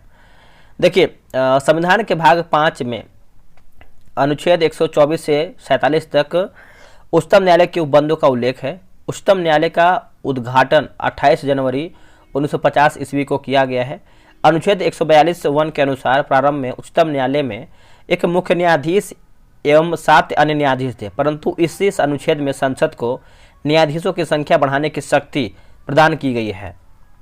1956 ईस्वी में संसद ने अन्य न्यायाधीशों की संख्या 10 निश्चित किया। 1960 ईस्वी में 13, 1978 में 17 और 1986 में 25 और 2019 में देखेंगे तो 33 होगा। 2009 ईस्वी में केंद्र सरकार ने उच्चतम न्यायालय के कुल न्यायाधीशों की संख्या जो है 26 से बढ़ाकर जो है दोस्तों 21 कर दिया है। सर्वोच्च न्यायालय न्यायाधीशों की संख्या संशोधन विधेयक 2019 द्वारा सर्वोच्च न्यायालय में एक मुख्य न्यायाधीश तथा 33 अन्य न्यायाधीश होंगे। उच्चतम न्यायालय का प्रत्येक न्यायाधीश राष्ट्रपति द्वारा जो है नियुक्त किया जाता है, यह भी आप अच्छे से याद रखिएगा। भारत के प्रथम गवर्नर जनरल कौन थे? आंसर होगा Lord William Bentinck, option number D. Lord William Bentinck 1828 से 1833 के चार्टर एक्ट द्वारा बंगाल के गवर्नर जनरल को भारत का गवर्नर जनरल बना दिया गया। इस प्रकार भारत का पहला गवर्नर जनरल जो है लॉर्ड विलियम बेंटिंक हुआ। वारेन हेस्टिंग 1774 से लेकर के 85, यह बंगाल का पहला गवर्नर जनरल था। लॉर्ड कार्नवालिस, देखिए लॉर्ड कार्नवालिस की बात करते हैं तो 1786 से 93, इसे भारत में सिविल सेवा का जनक भी माना जाता है। इसने बंगाल बिहार में अस्थायी बंदोबस्त लागू किया। रॉबर्ट क्लाइव की बात करते हैं 1757 से 60, फिर 1765 से 67 होगा। क्लाइव जो है बंगाल का पहला गवर्नर बना। अवध के नवाब सुजाउद्दौला एवं मुगल सम्राट शाह आलम द्वितीय के साथ 1765 ईस्वी में जो है इलाहाबाद की संधि भी हुआ। 1765 ईस्वी में बंगाल में द्वैत शासन जो है दोस्तों लागू किया गया था। अगला है कि उच्चतम न्यायालय के न्यायाधीश की अवकाश ग्रहण की उम्र क्या है? तो 65 वर्ष, ऑप्शन नंबर सी। उच्चतम न्यायालय का न्यायाधीश 65 वर्ष की आयु तक अपने पद पर जो है बना रह सकता है।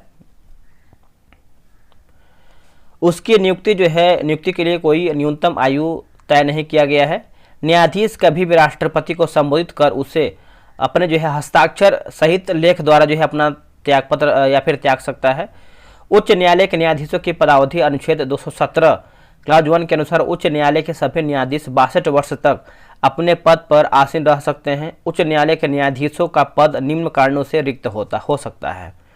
यदि वह राष्ट्रपति को संबोधित कर अपना त्यागपत्र दे, यदि राष्ट्रपति किसी न्यायाधीश को सर्वोच्च न्यायालय का न्यायाधीश नियुक्त कर दे या उसे किसी अन्य राज्य के उच्च न्यायालय में स्थानांतरित कर दे, यदि उस पर संसद के दोनों सदन सिद्ध कदाचार अथवा असमर्थता के आधार पर पद से हटा दे। उच्च न्यायालय के न्यायाधीश को हटाने का वही प्रक्रिया है जो उच्चतम न्यायालय के न्यायाधीश के लिए है। वर्तमान में देश में कुल 25 उच्च न्यायालय हैं। केंद्र शासित प्रदेश में केरल, दिल्ली, जम्मू कश्मीर में उच्च न्यायालय हैं। अगला है कि भारत में राष्ट्रीय आय लेखा है ना, भारत में राष्ट्रीय आय लेखा किसके द्वारा प्रकाशित किए जाते हैं? तो ऑप्शन नंबर डी हो, केंद्रीय सांख्यिकीय संगठन, ऑप्शन नंबर डी। देखिए योजना आयोग 1946 में गठित केस नियोगी समिति की संस्तुति के आधार पर भारत में योजना आयोग का गठन 15 मार्च 1950 ईस्वी को गैर संवैधानिक तथा परामर्शदात्री निकाय के रूप में किया गया था। भारत के प्रधानमंत्री योजना आयोग के पद में अध्यक्ष होते थे। इस आयोग का एक उपाध्यक्ष, 3 पूर्वकालिक तथा 3 अंशकालीन सदस्य होते थे। इस आयोग के प्रथम तथा अंतिम उपाध्यक्ष क्रमशः गुलजारी लाल नंदा और मानटेक सिंह अहुलवालिया थे। भारतीय सांख्यिकी संस्थान जैसे ISI, यह कोलकाता में स्थित एक शोध संस्थान और विश्वविद्यालय है। वित्त मंत्रालय यह भारत सरकार का एक महत्वपूर्ण मंत्रालय है। वर्तमान में निर्मला सीतारमण भारत की वित्त मंत्री हैं। भारत में कुल सिल्क वस्त्रों का लगभग 50% उत्पादन करने वाला राज्य कौन सा है? तो ये आपको हो जाएगा कर्नाटक, ऑप्शन नंबर डी सही होगा। देखिए कर्नाटक भारत में रेशम का सबसे बड़ा उत्पादक राज्य है। राज्य में हर साल औसतन लगभग 8200 मीट्रिक टन रेशम का उत्पादन होता है, जो भारत में कुल रेशम उत्पादन का लगभग 1/3 है। जम्मू कश्मीर भारत में केसर का सबसे बड़ा उत्पादक राज्य है, जो जम्मू कश्मीर है। असम भारत में चाय का सबसे बड़ा उत्पादक राज्य है। पश्चिम बंगाल भारत में जूट का सबसे बड़ा उत्पादक राज्य पश्चिम बंगाल है जूट के मामले में। अगला कि भारत सरकार सबसे ज़्यादा राजस्व एकत्रित करता है, तो आयकर से ऑप्शन नंबर देखेंगे तो ये सही होगा। देखिए माल और सेवा कर यानी जीएसटी 17%, निगम कर जो है आपका 15%, आयकर जो है 15%, केंद्रीय उत्पाद कर दोस्तों बात करेंगे 60%, सीमा शुल्क कर जो है आपका 4%, कर व्यक्ति द्वारा सरकार को दिया जाने वाला अनिवार्य अंशदान है, जिसे सरकार सभी के सामान्य हितों के लिए व्यय करती है। कर दो प्रकार के होते हैं, जैसे प्रत्यक्ष कर डायरेक्ट टैक्स, यानी वैसा कर जिनको वही व्यक्ति देता है जिस पर वे लगाए जाते हैं। प्रत्यक्ष करदाता इसके भार को दूसरे पर नहीं डाल सकता। अप्रत्यक्ष कर वैसा कर जिसका करापात एवं कराधात दो अलग अलग व्यक्तियों पर पड़ता है, अप्रत्यक्ष कर कहलाता है। अगला है कि आबकारी कर, यह जो है केंद्र सरकार का अप्रत्यक्ष कर है। आयकर अनुच्छेद 270 के अनुसार वह कर जो केंद्र द्वारा लगाए गए एकत्रित किए जाते हैं, परंतु जिनसे प्राप्त राजस्व संघ एवं राज्यों में बांट लिया जाता है, यह केंद्र सरकार द्वारा यानी केंद्र सरकार का प्रत्यक्ष कर है। संपत्ति कर यह केंद्र सरकार का प्रत्यक्ष कर होता है। केंद्रीय बिक्री कर यह एक ऐसा कर है जिसे केंद्र सरकार लगाती है, जिसकी वसूली राज्य सरकार करती है तथा इसकी राजस्व प्राप्ति राज्य सरकार ही ले ली जाती है। इसकी शुरुआत 1% की अत्यंत की अल्प दर से 1982 में शुरू किया गया था। बिक्री कर या व्यापार कर यह एक राज्य सरकार के अप्रत्यक्ष कर है। कुछ समिति और कार्य दिया गया, जैसे राजा सलाह समिति जो है कर सुधार, और वाचु समिति जो है प्रत्यक्ष कर, एल के झा समिति अप्रत्यक्ष, रेखीय समिति अप्रत्यक्ष, पार्थ सारथी समिति कर नीति, वाई बी रेड्डी समिति जो है आयकर छूटों की समीक्षा, भूरेलाल समिति जो है मोटर वाहन करों में वृद्धि, केलकर समिति सेकेंड प्रत्यक्ष एवं परोक्ष कारोबार। उसके बाद क्या दिया गया है, रंगराजन समिति सेकेंड पेट्रोलियम उत्पादन पर प्रशुल्क संरचना के संबंध में सिफारिश। नोट देखिए सरकारी व्यय को नियंत्रित करने का प्राधिकार वित्त मंत्रालय के पास होता है। नाबार्ड का नाम पूछ रहा है, तो देखिए इसका सही आंसर देखेंगे तो ऑप्शन नंबर सी हो जाएगा। नाबार्ड कृषि सहायता के लिए विशिष्ट बैंक का नाम है। थोड़ा सा यहाँ पर क्वालिटी खराब है, आप वीडियो क्वालिटी बढ़ा लीजिएगा, कुछ पेज में गड़बड़ी हो सकता है, बाकी सब आपको सही है। देखिए भारत में सहकारी बैंकों का गठन 3 स्तर पर किया गया है, जैसे राज्य सहकारी बैंक, यह राज्य शीर्ष संस्था होती है। केंद्रीय या जिला सहकारी बैंक, यह जिला स्तर पर होता है। प्राथमिक ऋण समितियां, यह ग्राम स्तर पर होता है। किसानों को अल्पकालीन व मध्यकालीन ऋण प्राथमिक सहकारी समितियों से प्राप्त होती है। किसानों को दीर्घकालीन ऋण भूमि विकास बैंक द्वारा जो है किया जाता है। क्षेत्रीय ग्रामीण बैंक की स्थापना जो है 2 अक्टूबर 1975 ईस्वी में एम नरसिम्हन समिति की सिफारिश पर किया गया था।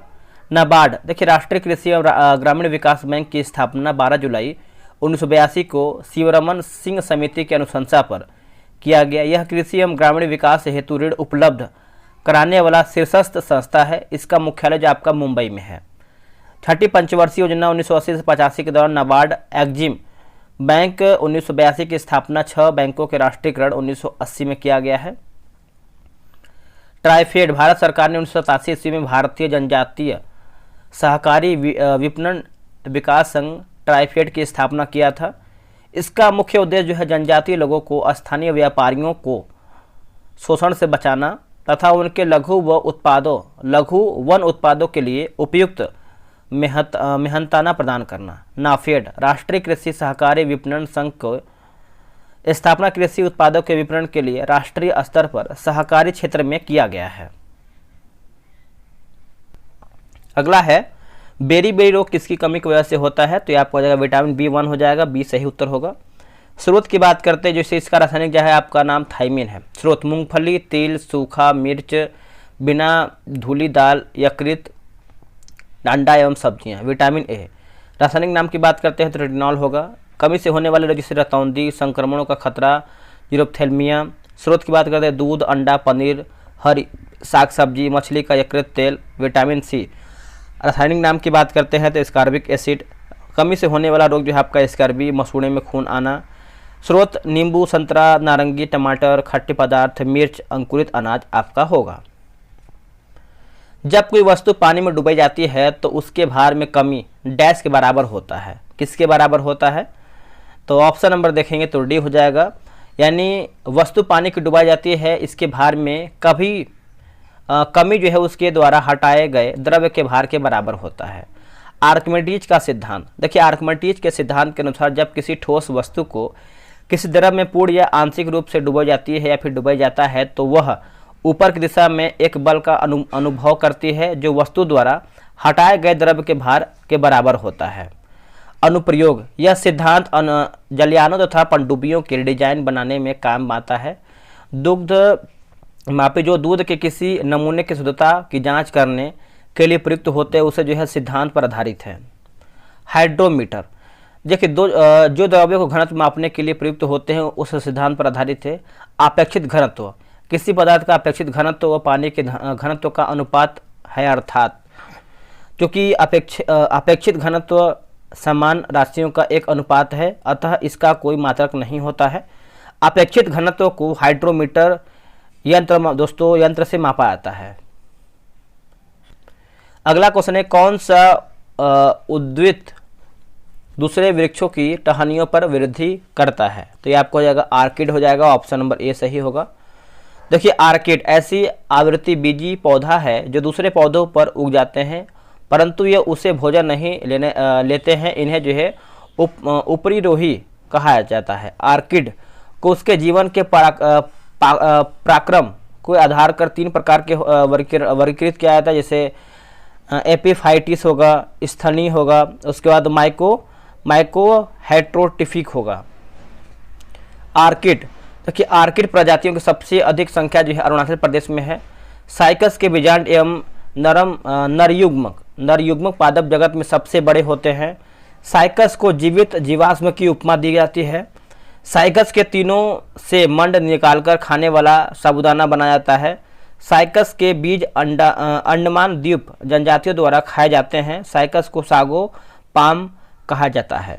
साइकस ताड़ जैसे मरुदीभीत पौधा है जिसका तना जो है लंबा, मोटा तथा अशाखित होता है। शैवाल युक्त तो साइकस की जड़ को कोलेराइड जड़ कहते हैं। साइकस की पत्तियों से जो है रस्सी तथा झाड़ू बनाई जाती है।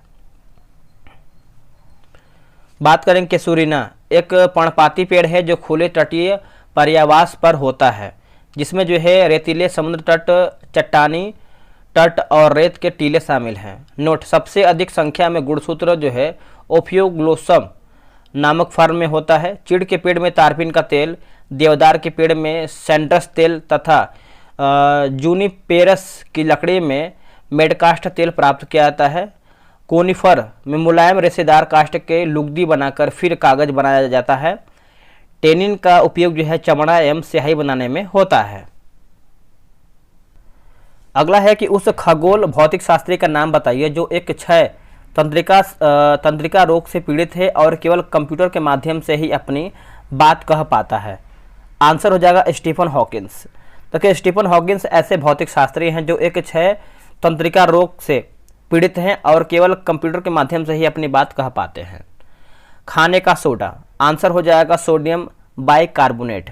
व्यापारिक नाम भी आपका बेकिंग सोडा है, सोडियम बाइकार्बोनेट। यह यौगिक का रासायनिक नाम सोडियम हाइड्रोजन कार्बोनेट है। इसको बनाने में सोडियम क्लोराइड का उपयोग एक मूल पदार्थ के रूप में किया जाता है। देखिए, खाने का सोडा यानी बेकिंग सोडा का उपयोग जो है अम्ल को उदासीन करने में किया जाता है। यह एक दुर्बल असंक्षारण क्षारीय लवण है। बेकिंग पाउडर का उपयोग स्वादिष्ट पकौड़ा बनाने में, पावरोटी बनाने में, खमीर या स्पंजी खाद्य पदार्थ बनाने में किया जाता है। बेकिंग सोडा एक प्रकार का एंटा एसिड का एक संगठक है। यह क्षारीय होने के कारण जो है पेट में अम्ल की अधिकता को उदासीन करके राहत पहुंचाता है।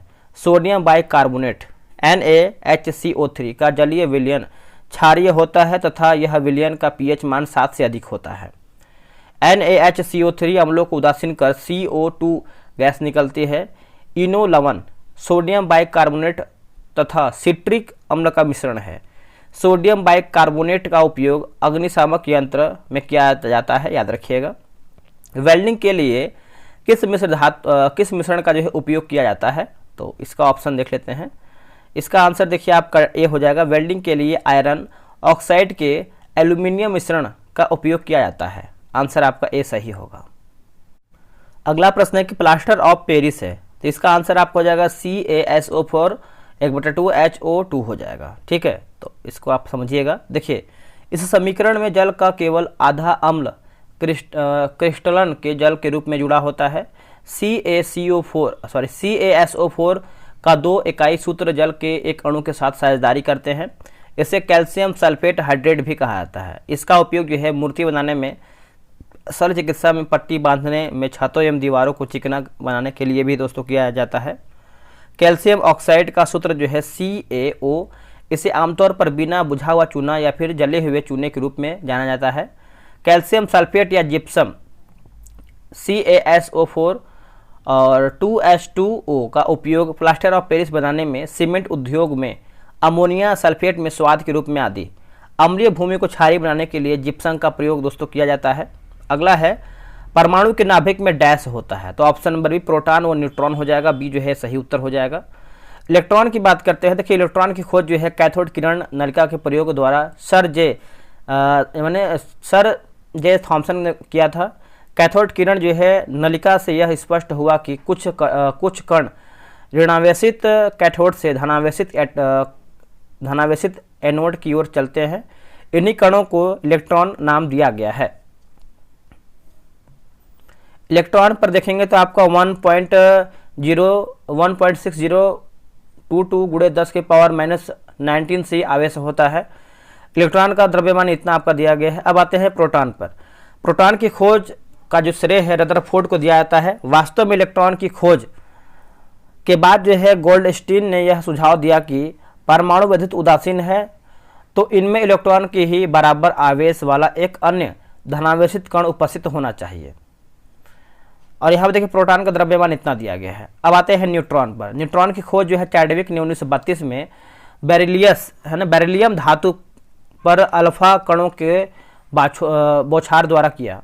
न्यूट्रॉन एक विद्युत उदासीन कण होता है। न्यूट्रॉन का द्रव्यमान प्रोटॉन के द्रव्यमान के लगभग बराबर ही होती है। अगला है कि आंख के किस भाग पर वस्तु का प्रतिबिंब है ना, वस्तु का प्रतिबिंब बनता है, तो ये आपको हो जाएगा रेटिना। ऑप्शन नंबर देखेंगे तो सही होगा। रेटिना देखिए, रक्त पटल के नीचे आंख के सबसे भीतर एवं पारदर्शी झिल्ली होती है, उसे रेटिना यानी दृष्टि पटल कहते हैं। यह प्रकाश सिराओं की ही फिल्म होती है। ये सिराएं वस्तुओं के प्रतिबिंबों के रूप, रंग और आकार का ज्ञान मस्तिष्क तक पहुंचती है। रेटिना पर वस्तु का प्रतिबिंब उल्टा एवं वास्तविक बनता है।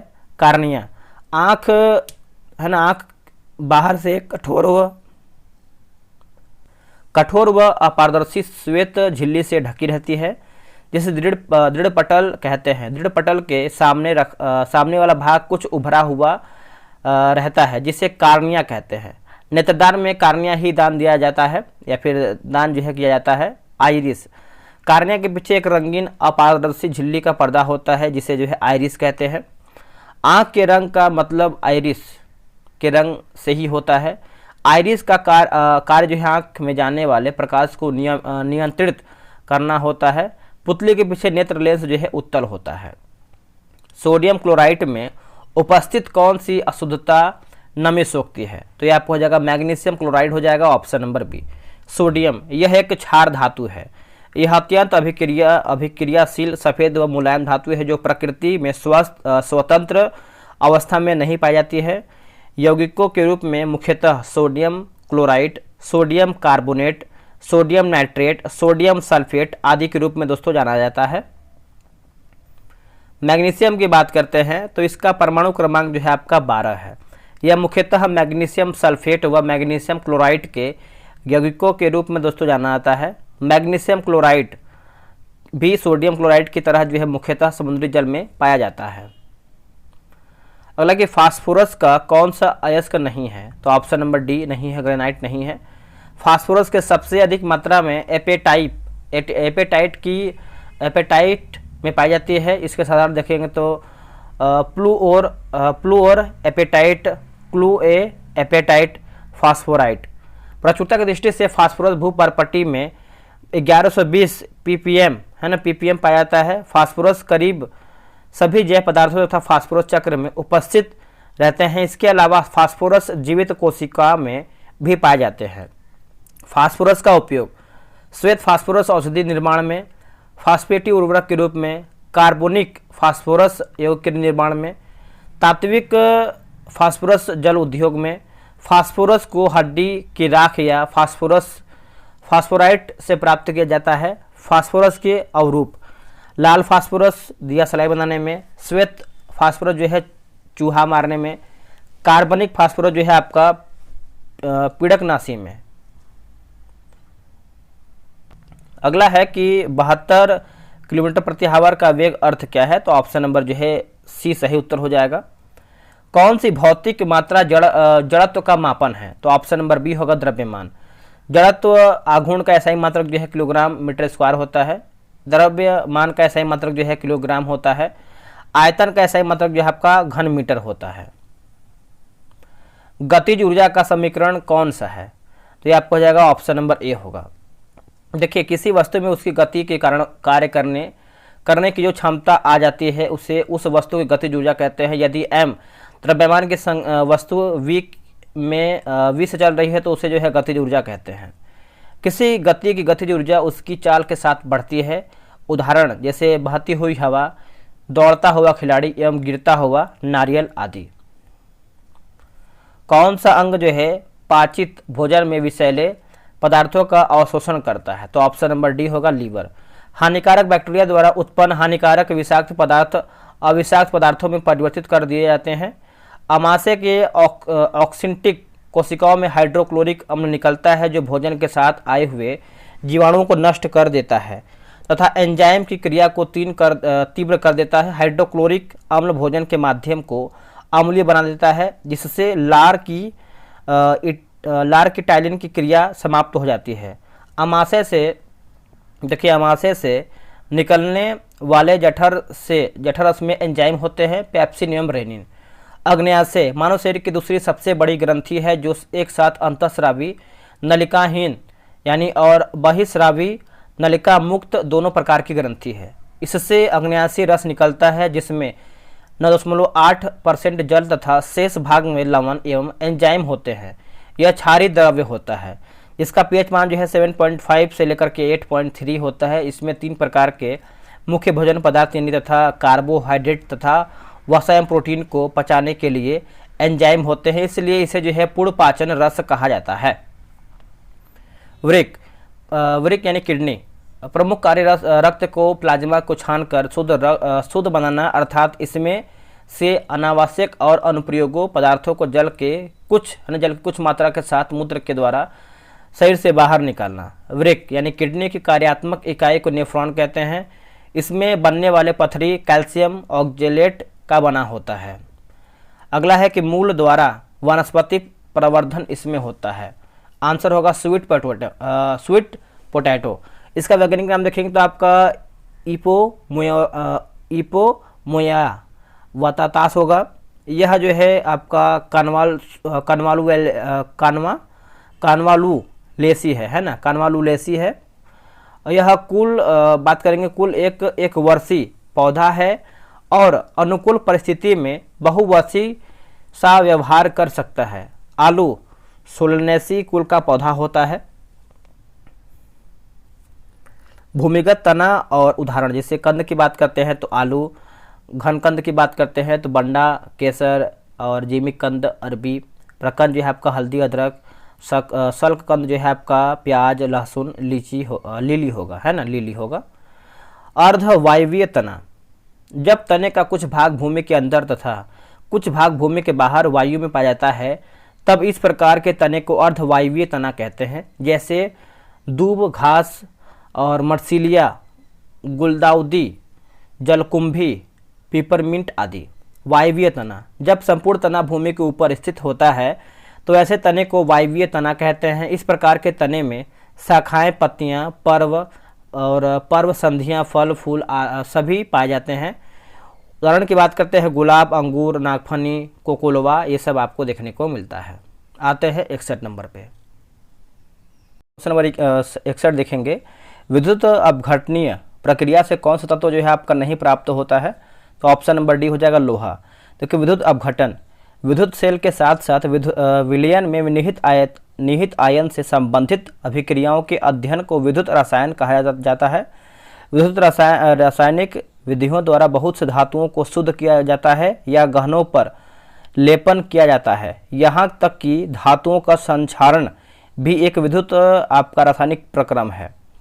मोटर चालकत्व, ये एक मोटर विद्युत अपघटय वाला विलयन जो 1 सेंटीमीटर या 1 मीटर दूरी पर स्थित दो पर्याप्त विद्युतों दो के बीच जो है रखा गया हो के द्वारा जो है प्रदत्त चालकत्व को जो है मोलर चालकत्व कहलाता है या फिर कहा जाता है।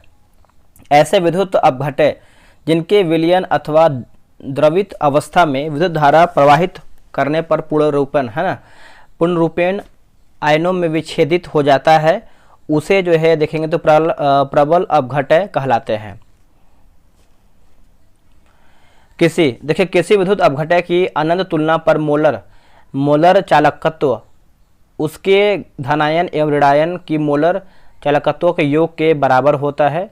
सोडियम, पोटेशियम तथा कैल्शियम धातुओं को उनके गलित क्लोराइडों के विद्युत अपघटन द्वारा निष्कर्षित किया जाता है, जबकि एल्यूमिनियम धातु को उसके गलित ऑक्साइड के विद्युत अपघटन द्वारा जो है निष्कर्षित किया जाता है। थोड़ा सा लगातार जब मास्टर वीडियो बनता है तो बोलते बोलते जो है बाय मिस्टेक होता है, तो उसके लिए आप सब लोगों से माफ़ी चाहेंगे, बट आगे आपको जो है कोशिश करेंगे कि सही तरीके से पढ़ करके आपको आंसर बताया जाए। किस यौगिक का अणु जो है सनहती 40 है? तो इसका आंसर जो है आपका बी सही उत्तर हो जाएगा। कितने अणु 1 मोल के बराबर होते हैं? तो 6.022 × 10 के पावर 23 यानी 23 हो जाएगा। ऑप्शन नंबर ए सही होगा। देखिए मोल है ना, मोल धारणा, एक मोल किसी भी निश्चित सूत्र वाले पदार्थ की वह राशि है जिसमें इस पदार्थ के इकाई सूत्र की संख्या उतनी ही है जितनी शुद्ध कार्बन 12 आइसोटोप के ठीक 12 ग्राम में परमाणु की संख्या है। मोल इकाई का मान, मोल का मान देखेंगे तो 6.022 × 10 के पावर 23 के कार्बन के 12 ग्राम या मोल में 6.022 × 10 के पावर 23 परमाणु है। 6.022 × 10 के पावर 23 को अवोगाद्रो संख्या कहते हैं। मोल संख्या एवं द्रव्यमान दोनों का प्रत्येक सन बात करेंगे तो 1967 ईस्वी में मोल के इकाई के रूप में जो है स्वीकार किया गया है। पेसमेकर संबंधित है किससे? तो ये आपका है हृदय से है। ऑप्शन नंबर सी सही होगा। देखिए हृदय, यह जो हृदयावरण नामक के थैली में सुरक्षित रहता है। इसका भार लगभग 300 ग्राम होता है। यह शरीर का सबसे व्यस्त अंग है। हृदय की मांसपेशियों की रक्त पहुँचाने वाली वाहिनी को कोरोनरी धमनी कहते हैं। इनमें किसी भी प्रकार की रुकावट होने पर हृदय घात होता है। सामान्य मनुष्य का रक्तदाब देखेंगे तो 120/80 mmHg होता है। रक्तदाब मापने वाले यंत्र का नाम जो है आपका स्फिग्नोमैनोमीटर होता है। हालांकि थायरॉक्सिन एवं एड्रेनलिन स्वतंत्र रूप से हृदय की धड़कनों को नियंत्रित करने वाले हार्मोन हैं। मस्तिष्क, मनुष्य का मस्तिष्क अस्थियों के खोल क्रेनियम से बंद रहता है जो इसे बाहरी आघातों से बचाता है। मनुष्य के मस्तिष्क का वजन की बात करते हैं 1400 ग्राम होता है। सेरिब्रम के कार्य, यह मस्तिष्क का सबसे विकसित भाग है। यह बुद्धिमत्ता, स्मृति, इच्छा शक्ति, ऐच्छिक गतियों यानी ज्ञानवाणी एवं चिंतन का केंद्र है। ज्ञानेंद्रियों से प्राप्त प्रेरणाओं का इसमें विश्लेषण एवं समन्वय होता है। अगला कि थैलेमस के कार्य एवं दर्द ठंडा तथा गर्म पहुंचाने का कार्य करता है। हाइपोथैलेमस के कार्य, देखिए यह संवेगात्मक क्रियाओं को नियंत्रित करता है। यह अंतःस्रावी ग्रंथियों से स्रावित होने वाले हार्मोन्स का नियंत्रण करता है। पोस्टीरियर पिट्यूटरी ग्रंथि से स्रावित होने वाला हार्मोन इससे स्रावित होते हैं। यह भूख प्यास ताप नियंत्रण, ताप नियंत्रण, घृणा के आदि केंद्र होते हैं। रक्तदाब, जल के उपापचय, पसीना, गुस्सा, खुशी आदि इसी के नियंत्रण होते हैं या फिर नियंत्रण में से हैं। सेरिबेलम के कार्य, यह शरीर का संतुलन बनाए रखता है एवं ऐच्छिक पेशियों के संकुचन पर नियंत्रण करता है। यह आंतरिक कान के संतुलन भाग से जो है संवेदनाएं ग्रहण करता है। ईईजी का प्रयोग जो है मस्तिष्क के कार्य का पता लगाने के लिए किया जाता है। फेफड़ा की बात करते हैं तो फेफड़ा दो प्रकार के गैसीय पदार्थ कार्बन डाइऑक्साइड और जलवाष्प का उत्सर्जन करता है। कुछ पदार्थ जैसे लहसुन, प्याज और कुछ मामले जैसे जिसमें देखेंगे तो वाष्पशील घटक होते हैं का उत्सर्जन जो है फेफड़ों के द्वारा ही होता है। वृक्क मनुष्य एवं अन्य स्तनधारियों में मुख्य उत्सर्जी अंग एवं जोड़ावृक्क है। इसका वजन की बात करते हैं तो 140 ग्राम होता है। इसके दो भाग होते हैं, बाहरी भाग को कार्टेक्स और भीतरी भाग को मेडुला कहते हैं। प्रत्येक वृक्क लगभग जो है आपका एक यहाँ पर देखिए आपका दिया गया है, वृक्क नलिकाओं से मिलकर बना रहता है जिसे जो है नेफ्रॉन कहते हैं। ठीक है, नेफ्रॉन ही वृक्क की कार्यात्मक इकाई है। प्रत्येक नेफ्रॉन में एक छोटी सी प्लानिनुमा रचना होती है, उसे बुमेन संपुट कहते हैं।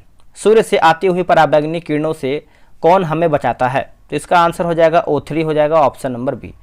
तात्विक ऑक्सीजन द्विपार्णविक है ना, द्विपरमाण्विक तथा त्रिपरमाण्विक दोनों ही अवस्थाओं में पाए जाते हैं। त्रिपरमाण्विक अवस्था को ओजोन यानी O3 कहा जाता है। वायुमंडल के ऊपरी स्तर में ओजोन एक आवश्यक प्रकार्य संपादित करती है। यह सूर्य से आने वाली पराबैंगनी विकिरण से पृथ्वी को सुरक्षा प्रदान करती है। यह पराबैंगनी विकिरण जीवों के लिए अत्यंत हानिकारक है। यह मानव त्वचा कैंसर उत्पन्न करती है।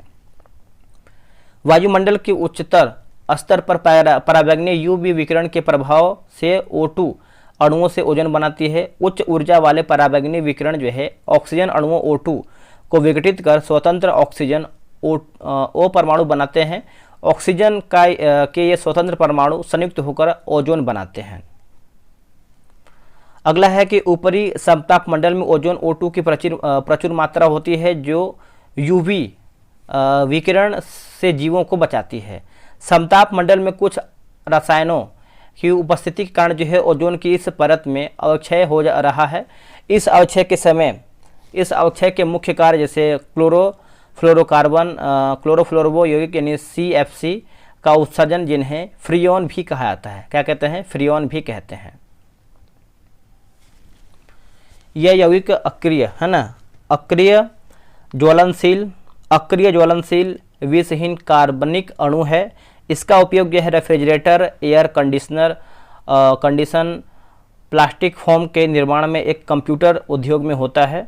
क्लोरीन मूलक लगातार पुनर्योजित होते रहते हैं एवं ओजोन को विखंडित करते हैं। इस प्रकार देखेंगे तो CFC समताप मंडल में क्लोरीन मूलकों की उत्पन्न करने वाले ओजोन परत को हानि पहुंचाने वाले परिवहनीय कारक हैं। ओजोन छिद्र के लिए परिस्थितियों का एक विशेष समूह उत्तरदायी होता है। गर्मी में नाइट्रोजन डाइऑक्साइड परमाणुओं एवं क्लोरीन परमाणुओं से अभिक्रिया करके क्लोरीन सिंक बनाते हैं, जो ओजोन क्षय को काफ़ी हद तक रोक सकता है। सर्दी के मौसम में विशेष प्रकार के बादल, जिन्हें ध्रुवीय समताप मंडलीय बादल के रूप में जानते हैं, अंटार्कटिक के ऊपर बनते हैं। ये बादल एक प्रकार की सतह प्रदान करते हैं जिस पर बना हुआ क्लोरीन नाइट्रेट जलयोजित होकर हाइपोक्लोरोस अम्ल बनाता है। इस अभिक्रिया में उत्पन्न हाइड्रोजन क्लोराइड से भी अभिक्रिया करके यह जो है आणविक क्लोरीन देता है। बसंत में अंटार्कटिक पर जब सूर्य का प्रभाव लौटता है तब सूर्य की गर्मी बादलों को विखंडित कर देती है। उत्पन्न क्लोरीन मूलक ओजोन क्षय के लिए श्रृंखला अभिक्रिया प्रारंभ कर देते हैं। इस क्लोरीन यानी Cl सैकड़ों ओजोन अणुओं को विखंडित करते हैं। ओजोन परत के क्षय का प्रभाव, पराबैंगनी विकिरणों से त्वचा यानी जीर्ण, मोतियाबिंद, सनबर्न, त्वचा कैंसर, कई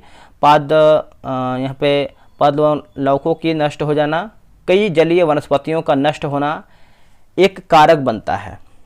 अगला हमारा है कि बांध के जल में कौन सी ऊर्जा संग्रहित है? तो ये आप हो जाएगा स्थितिज ऊर्जा यानी एनर्जी। किसी वस्तु की कार्य करने की क्षमता को उस वस्तु की ऊर्जा कहते हैं। ऊर्जा एक अदिश राशि होती है, इसका SI मात्रक जो है जूल है। कार्य द्वारा प्राप्त ऊर्जा जो है यांत्रिक ऊर्जा कहलाती है। स्थितिज ऊर्जा की बात करते हैं, जब किसी वस्तु में विशेष अवस्था या स्थिति के कारण कार्य करने की क्षमता आ जाती है तो उसे स्थितिज ऊर्जा कहते हैं। जैसे बांध बनाकर इकट्ठा किए गए पानी की ऊर्जा, घड़ी की चाबी में संचित ऊर्जा, तनी हुई स्प्रिंग या कमाने की ऊर्जा एवं गुलेल में खींचे हुए रबर पट्टी की स्थितिज ऊर्जा का इस्तेमाल पत्थर फेंकने में किया जाता है। ऊंचाई में परिवर्तन होने पर स्थितिज ऊर्जा में परिवर्तन होता है। गुरुत्व बल के विरुद्ध संचित स्थितिज ऊर्जा का जो है व्यंजक है, याद रखिएगा। पुष्प में द्विनिषेचन के पश्चात गुणसूत्र की संख्या डैश है, तो आंसर आपका त्रिगुणित हो जाएगा। ऑप्शन नंबर आपका सी होगा। देखिए एंजियोस्पर्म में भ्रूण को पोषण प्रदान करने वाली रचना भ्रूण पोषण त्रिगुणित होता है, क्योंकि ये 3x भ्रूणपोष केंद्रक से बनता है। जिम्नोस्पर्म में मादा युग्मोद्भिद भ्रूणपोष के समान व्यवहार करता है, अतः इसमें एक अगुणित होता है। निषेचन से युग्मनज है ना, युग्मनज की उत्पत्ति होती है। युग्मनज के परिवर्धन से भ्रूण का निर्माण होता है। द्विनिषेचन की खोज जो है नवासिन ने किया था। किसने किया था? नवासिन ने। अनिषेचन जनन बिना निषेचन के अंडाशय की वृद्धि कर फल का निर्माण होना अनिषेचन लिखा गया है अनिषेक जनन कहलाता है। इस फल में निषेचन के अभाव में भ्रूण तथा भ्रूणपोष का निर्माण नहीं होता है, जिससे फल में बीज नहीं होते हैं। अंडाशय से विकसित फल सत्य फल कहलाता है। जब फल का विकास अंडाशय के अतिरिक्त फूल के किसी अन्य भाग से होता है उसे जो है असत्य फल कहते हैं। जैसे सेब, काजू, कूट फल, आम, बैर, नारियल, सुपारी, ये सब जो है अष्टील फल हैं। टमाटर, अमरूद, मिर्च, अंगूर, केला, ये सब जो है वेरीफल हैं। सेब, नाशपाती, फोम फल, ये सब आपको देखने को मिलता है। जीवित कोशिकाओं की प्रक्रिया का नियंत्रित होता है, तो ये होता है न्यूक्लियस के द्वारा। ऑप्शन नंबर ए सही होगा। देखिए न्यूक्लियस एक ठोस गोलाकार आकार की संरचना है जो नाभिक के अंदर पाई जाती है। ये राइबोसोम, आरएनए और प्रोटीन से बने होते हैं। कोशिका जीवन की सबसे छोटी कार्यात्मक एवं रचनात्मक इकाई है। एंटोन वान ल्यूवेनहॉक ने पहली बार कोशिका को देखा व इसका वर्णन किया था। कोशिका के अध्ययन विज्ञान को जो है साइटोलॉजी कहा जाता है। कोशिका शब्द का प्रयोग सर्वप्रथम अंग्रेज वैज्ञानिक रॉबर्ट हुक ने 1665 ईस्वी में किया था। सबसे छोटी कोशिका जो है जीवाणु माइकोप्लाज्मा गैलीसेप्टिकमा की है। सबसे लंबी कोशिका तंत्रिका तंत्र की कोशिका है। सबसे बड़ी कोशिका शुतुरमुर्ग के अंडे की कोशिका है। कोशिका सिद्धांत का प्रतिपादन 1838 से 39 में मैथियस स्लाइडेन और थियोडर स्वान ने किया। यद्यपि इनका सिद्धांत यह बताने में असफल रहा कि नई कोशिकाओं का निर्माण कैसे होता है। पहली बार रडोल्फ विर्चो ने स्पष्ट किया है कि कोशिका विभाजन होती है और नई कोशिकाओं का निर्माण पूर्व स्थित कोशिकाओं के विभाजन से होता है। कोशिका सिद्धांत की मुख्य बातें इस प्रकार से दिया गया है। देखिए सभी जीव कोशिका व कोशिका उत्पादन से बने होते हैं। सभी कोशिकाएं पूर्व स्थित कोशिकाओं से निर्मित होती हैं। कोशिका का निर्माण जिस प्रक्रिया से होता है उसमें केंद्रक मुख्य अभिकर्ता होता है। विभवांतर मापा जाता है किससे? तो वोल्टमीटर से। ऑप्शन नंबर देखेंगे तो सी सही होगा। देखिए वोल्टमीटर में प्रतिरोधक ऐसा होता है कि परिपथ में गुजरने वाली धारा का बहुत छोटा भाग इससे होकर प्रवाहित होता है, अतः परिपथ की धारा पर इसका प्रभाव नहीं के बराबर पड़ता है। स्केल पर प्राप्त सूचक का विक्षेप धारा के समानुपाती होता है, परंतु धारा यंत्र के सिरों के बीच विभवांतर के समानुपाती होती है। किसी चालक तार में आवेशों के प्रवाह के लिए वास्तव में गुरुत्व बल की कोई भूमिका नहीं होती है। इलेक्ट्रॉन केवल तभी गति करता है जब चालक के अनुदिश वैद्युत दाब में कोई अंतर नहीं होता है, जिसे विभवांतर कहते हैं। वोल्टमीटर की प्रतीक चिन्ह ये आपका दिया गया है। गैल्वेनोमीटर की कुंडली में श्रेणी क्रम में शंट जोड़कर वोल्टमीटर बनाया जाता है। वोल्टमीटर को विद्युत परिपथ में समानांतर क्रम में जोड़ा जाता है। एक आदर्श वोल्टमीटर का प्रतिरोध अनंत होता है। अमीटर, इसका उपयोग विद्युत धारा को मापने के लिए होता है। एक आदर्श अमीटर का प्रतिरोध 0 होता है। गैल्वेनोमीटर, इस यंत्र का उपयोग छोटे विद्युत परिपथों में विद्युत धारा की दिशा एवं मात्रा ज्ञात करने में होता है। कौन सा उपकरण जो है विद्युत ऊर्जा को यांत्रिक ऊर्जा में बदलता है? तो ये आपको विद्युत मोटर। ऑप्शन नंबर ए सही होगा। किस जीव में कसाभ पाया जाता है? तो ये आपको हो जाएगा यूग्लिना। ऑप्शन नंबर देखेंगे तो बी होगा। यूग्लिना देखिए यह तालाबों के स्वच्छ जल में पाया जाता है।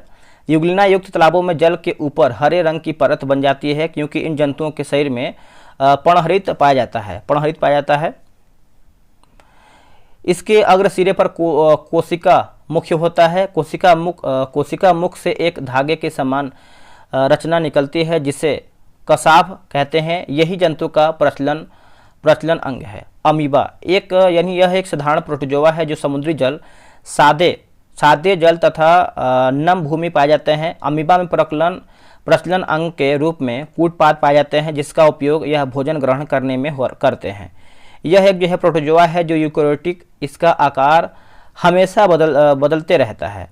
पैरामीशियम यह एक प्रोटोजोआ है जिसमें सिलिका के द्वारा प्रचलन होता है। इसका आकार चप्पल की आकृति का होता है। प्लाज्मोडियम यह एक परजीवी प्रोटोजोआ है जिससे मलेरिया रोग फैलता है। प्लाज्मोडियम को जीवन चक्र पूरा करने हेतु पोषक की जरूरत होती है। इसका प्रधान पोषक मनुष्य है। दूसरा पोषक मादा जो है एनेफ्लिज मच्छर है। मलेरिया रोग में कंपन के साथ बुखार, रक्त में आरबीसी की कमी, प्लीहा का आकार काफी बढ़ जाता है। रसोई गैस में मुख्यतः डैश होता है। तो ये आपका ऑप्शन नंबर सी मीथेन होता है, याद रखिएगा। देखिए पेट्रोलियम कुआं से निकलने वाले प्राकृतिक गैस 95% हाइड्रोकार्बन होता है जिसमें 80% मीथेन रहता है। घर में प्रयुक्त होने वाली द्रवित पेट्रोलियम गैस एलपीजी में ब्यूटेन एवं प्रोपेन का मिश्रण होता है जिसे उच्च दाब पर द्रवित कर सिलेंडरों में भर लिया जाता है। एलपीजी सल्फर की यौगिक यानी मिथाइल मर्केप्टॉन को मिला देती है ताकि इसके रिसाव को इसकी गंध से पहचान लिया जाए। ऑक्सीजन की अनुपस्थिति में जब वनस्पति को जलाया, पचाया अथवा सड़ा जाता है तब मीथेन गैस उत्पन्न होती है। धान के खेतों, कोयले की खानों, है ना, दलदली क्षेत्रों तथा जीवाश्म ईंधन द्वारा अत्यधिक मात्रा में मीथेन गैस उत्पन्न होता है। जैव गैस एक उत्तम ईंधन है। इसमें 75% तक मीथेन गैस होता है। यह धुआं उत्पन्न किए बिना जलती है। लकड़ी, चारकोल तथा कोयले के विपरीत जैव गैस के जलने के पश्चात राख जैसी कोई अवशिष्ट शेष नहीं बनता है। इसकी तापमान क्षमता उच्च होती है। गोबर गैस में मुख्य रूप से मीथेन पाया जाता है। मीथेन CH4 को मार्स गैस कहते हैं। रक्त का कौन सा घटक शरीर के अंगों को ऑक्सीजन पहुंचाता है? तो ये आपका आरबीसी हो जाएगा, ऑप्शन नंबर डी। रक्त एक तरल संयोजी ऊतक है। मानव शरीर में रक्त की मात्रा शरीर का भार का लगभग 7% होता है। रक्त एक क्षारीय मिलियन है। इसका पीएच मान 7.4 होता है। एक वयस्क मनुष्य में औसतन जो है 5 से 6 लीटर रक्त होता है। रक्त में 2 प्रकार के पदार्थ पाए जाते हैं जैसे प्लाज्मा और रुधिराणु, है ना। प्लाज्मा यह रक्त का आजीवित तरल पदार्थ होता है। रक्त का लगभग 55% भाग प्लाज्मा होता है। इसका 90% भाग जल, 7% प्रोटीन, 0.09 आपका लवण, 0.1 जो है ग्लूकोज तथा शेष पदार्थ बहुत कम मात्रा में होता है। प्लाज्मा के कार्य देख लेते हैं। पचे हुए भोजन एवं हार्मोन का शरीर में संवहन प्लाज्मा के द्वारा ही होता है। सीरम, जब प्लाज्मा में फाइब्रिनोजन नामक प्रोटीन निकाल लिया जाता है तो शेष प्लाज्मा को सीरम कहा जाता है। रुधिराणु यह रक्त का शेष 45% भाग होता है। इसे 3 भागों में बांटते हैं जैसे लाल रक्तकण, श्वेत रक्तकण और रक्त बिंबाणु हो जाएगा। लाल रक्तकण, देखिए स्तनधारियों के लाल रक्तकण उभयावतल होते हैं। इसमें जो है केंद्रक नहीं होता है। अपवाद, ऊंट एवं लामा नामक स्तनधारी की आरबीसी में केंद्रक पाया जाता है। आरबीसी का निर्माण जो है अस्थि मज्जा में होता है। प्रोटीन, आयरन, विटामिन B12 एवं फोलिक अम्ल का निर्माण में दिखाए तो सहायक होते हैं। नोट, भ्रूण अवस्था में इसका निर्माण जो है यकृत और प्लीहा में होता है। इसका जीवन काल जो है 20 से 120 दिन का होता है। इसकी मृत्यु यकृत यानी लीवर और प्लीहा में होता है, इसलिए यकृत और प्लीहा को आरबीसी का कब्र कहा जाता है। इसमें हीमोग्लोबिन पाया जाता है जिसमें हीम नामक रंजक होता है। इसके कारण जो है रक्त का रंग लाल होता है। ग्लोबिन लौहयुक्त प्रोटीन है जो ऑक्सीजन एवं कार्बन डाइऑक्साइड से संयोग करने की क्षमता रखता है। हीमोग्लोबिन में पाए जाने वाला लौह यौगिक हीमैटिन है। आरबीसी का मुख्य कार्य देख लेते हैं जैसे शरीर की हर कोशिका में ऑक्सीजन पहुंचाना एवं कार्बन डाइऑक्साइड को वापस लाना। हीमोग्लोबिन की मात्रा कम होने पर रक्त क्षीणता रोग हो जाता है। सोते वक्त जो है आरबीसी 5% कम हो जाता है एवं लोग 4200 एम की ऊंचाई पर होते हैं तो उनके आरबीसी में 30% की वृद्धि हो जाती है। आरबीसी की संख्या हीमोसाइटोमीटर से ज्ञात की जाती है।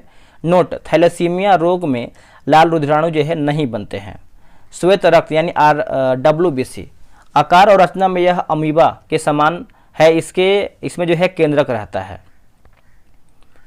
इसके निर्माण की बात करते हैं तो अस्थि मज्जा यानी लिम्फ नोड और कभी कभी यकृत एवं प्लीहा में भी होता है। इसका जीवन काल जो है 2 से 4 दिन होता है। इसकी मृत्यु जो है रक्त में ही हो जाती है। इसका मुख्य कार्य जो है शरीर को रोगों के संक्रमण से बचाना है। WBC का सबसे अधिक भाग 60 से 70% न्यूट्रोफिल्स कणिकाओं का बना होता है। न्यूट्रोफिल्स कणिकाएं रोगाणु तथा जीवाणु का भक्षण करती है। रक्त बिंबाणु, यह केवल मनुष्य एवं अन्य स्तनधारियों के रक्त में पाया जाता है। इसमें केंद्रक नहीं होता है। इसका निर्माण जो है अस्थि मज्जा में होता है। इसका जीवन काल 3 से 5 दिन का होता है। इसकी मृत्यु जो है प्लीहा में ही होती है। इसका मुख्य कार्य रक्त के थक्का बनाने में मदद करता है। नोट, डेंगू ज्वर के कारण मानव शरीर में प्लेटलेट्स की कमी हो जाती है। रुधिर प्लाज्मा के थ्रोम्बिन तथा फाइब्रिनोजेन का निर्माण यकृत में विटामिन के की सहायता से होता है। विटामिन के रक्त थक्का बनाने में सहायक होता है। सामान्यतः रक्त का थक्का 2 से 5 मिनट में जो है बन जाता है। रक्त के थक्का बनने के लिए जो है अनिवार्य प्रोटीन आपको जो है फाइब्रिनोजन है। कौन है? फाइब्रिनोजन है। अगला कि रासायनिक तत्वों के दूसरे तत्वों से योग करने की क्षमता का पता लगाया जाता है तो आपको हो जाएगा संयोजकता से। ऑप्शन नंबर डी सही होगा।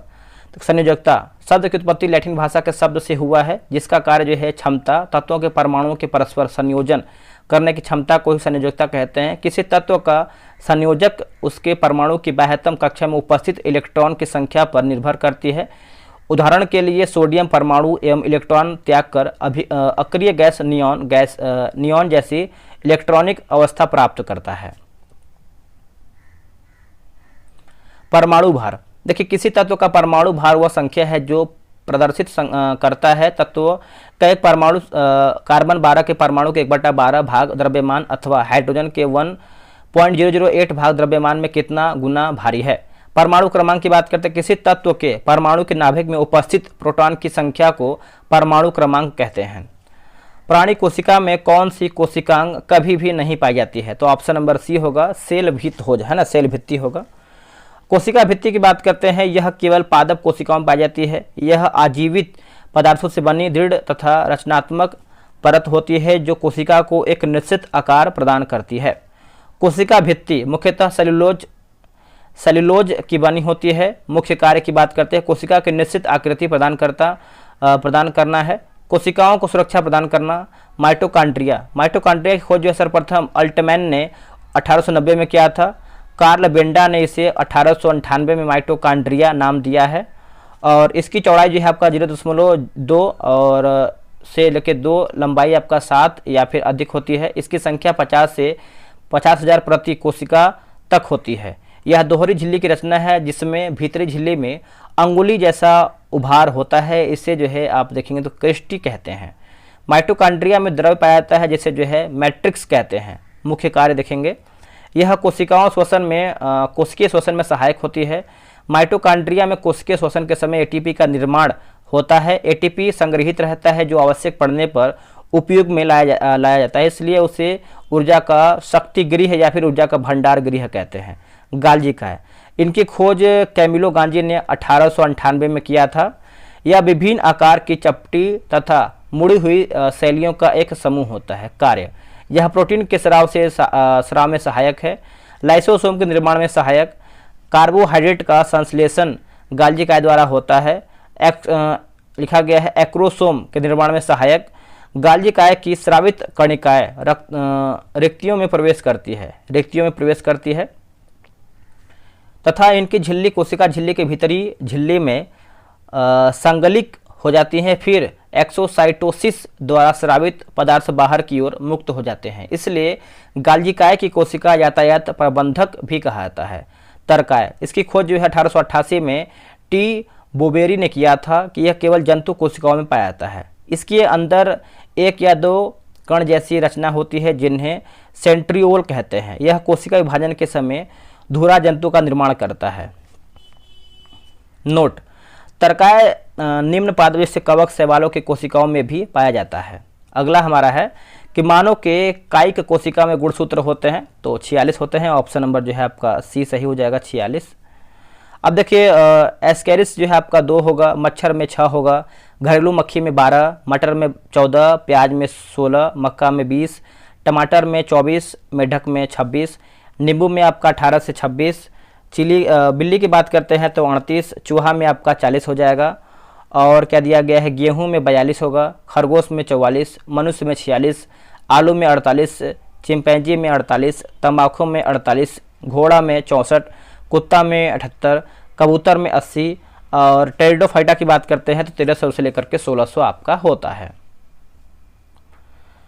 अगला कि जल जिसमें कैल्शियम अथवा मैग्नीशियम के घुलनशील लवण होते हैं वो कहलाता है क्या, तो ये आपका कठोर जल हो जाएगा। ऑप्शन नंबर ए सही होगा। देखिए जल 2 प्रकार के होते हैं, मृदु जल वह जल जो साबुन के साथ आसानी से झाग देता है, मृदु जल कहलाता है।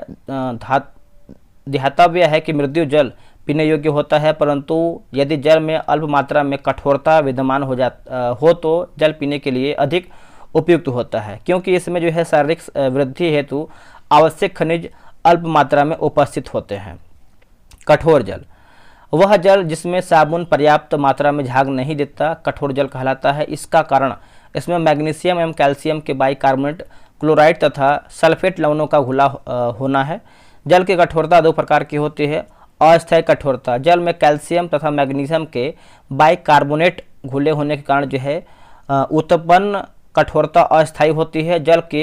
जल को उबाल कर इसे दूर किया जा सकता है। अस्थायी कठोरता, जब जल में कैल्शियम तथा मैग्नीशियम लवण घुले होते हैं तो इसे जल की अस्थायी कठोरता कहते हैं। यह कठोरता मात्र उबालने से दूर नहीं होता है। अस्थायी कठोरता को दूर करने हेतु जल में सोडियम कार्बोनेट मिलाकर गर्म करते हैं। भारी जल D2O ड्यूटेरियम ऑक्साइड को कहा जाता है। रक्त का कौन सा अवयव है ना, रक्त का कौन सा अवयव शरीर की मांसपेशियों में ऑक्सीजन एकत्रित करता है, तो ये आपका हो जाएगा हीमोग्लोबिन। लाल रक्त कणिका आरबीसी का मुख्य अवयव जो है हीमोग्लोबिन। इसका प्रमुख कार्य शरीर की प्रत्येक कोशिका में ऑक्सीजन पहुंचाना एवं कार्बन डाइऑक्साइड को वापस लाना होता है। यह रक्त को लाल रंग देता है। हीमोग्लोबिन एक प्रोटीन है, लाल रक्त कोशिकाओं में पाया जाता है। हीमोग्लोबिन की मात्रा कम होने पर रक्त क्षीणता रोग हो जाता है। प्लाज्मा के कार्य पचे हुए भोजन एवं हार्मोन का शरीर में संवहन प्लाज्मा के द्वारा ही होता है।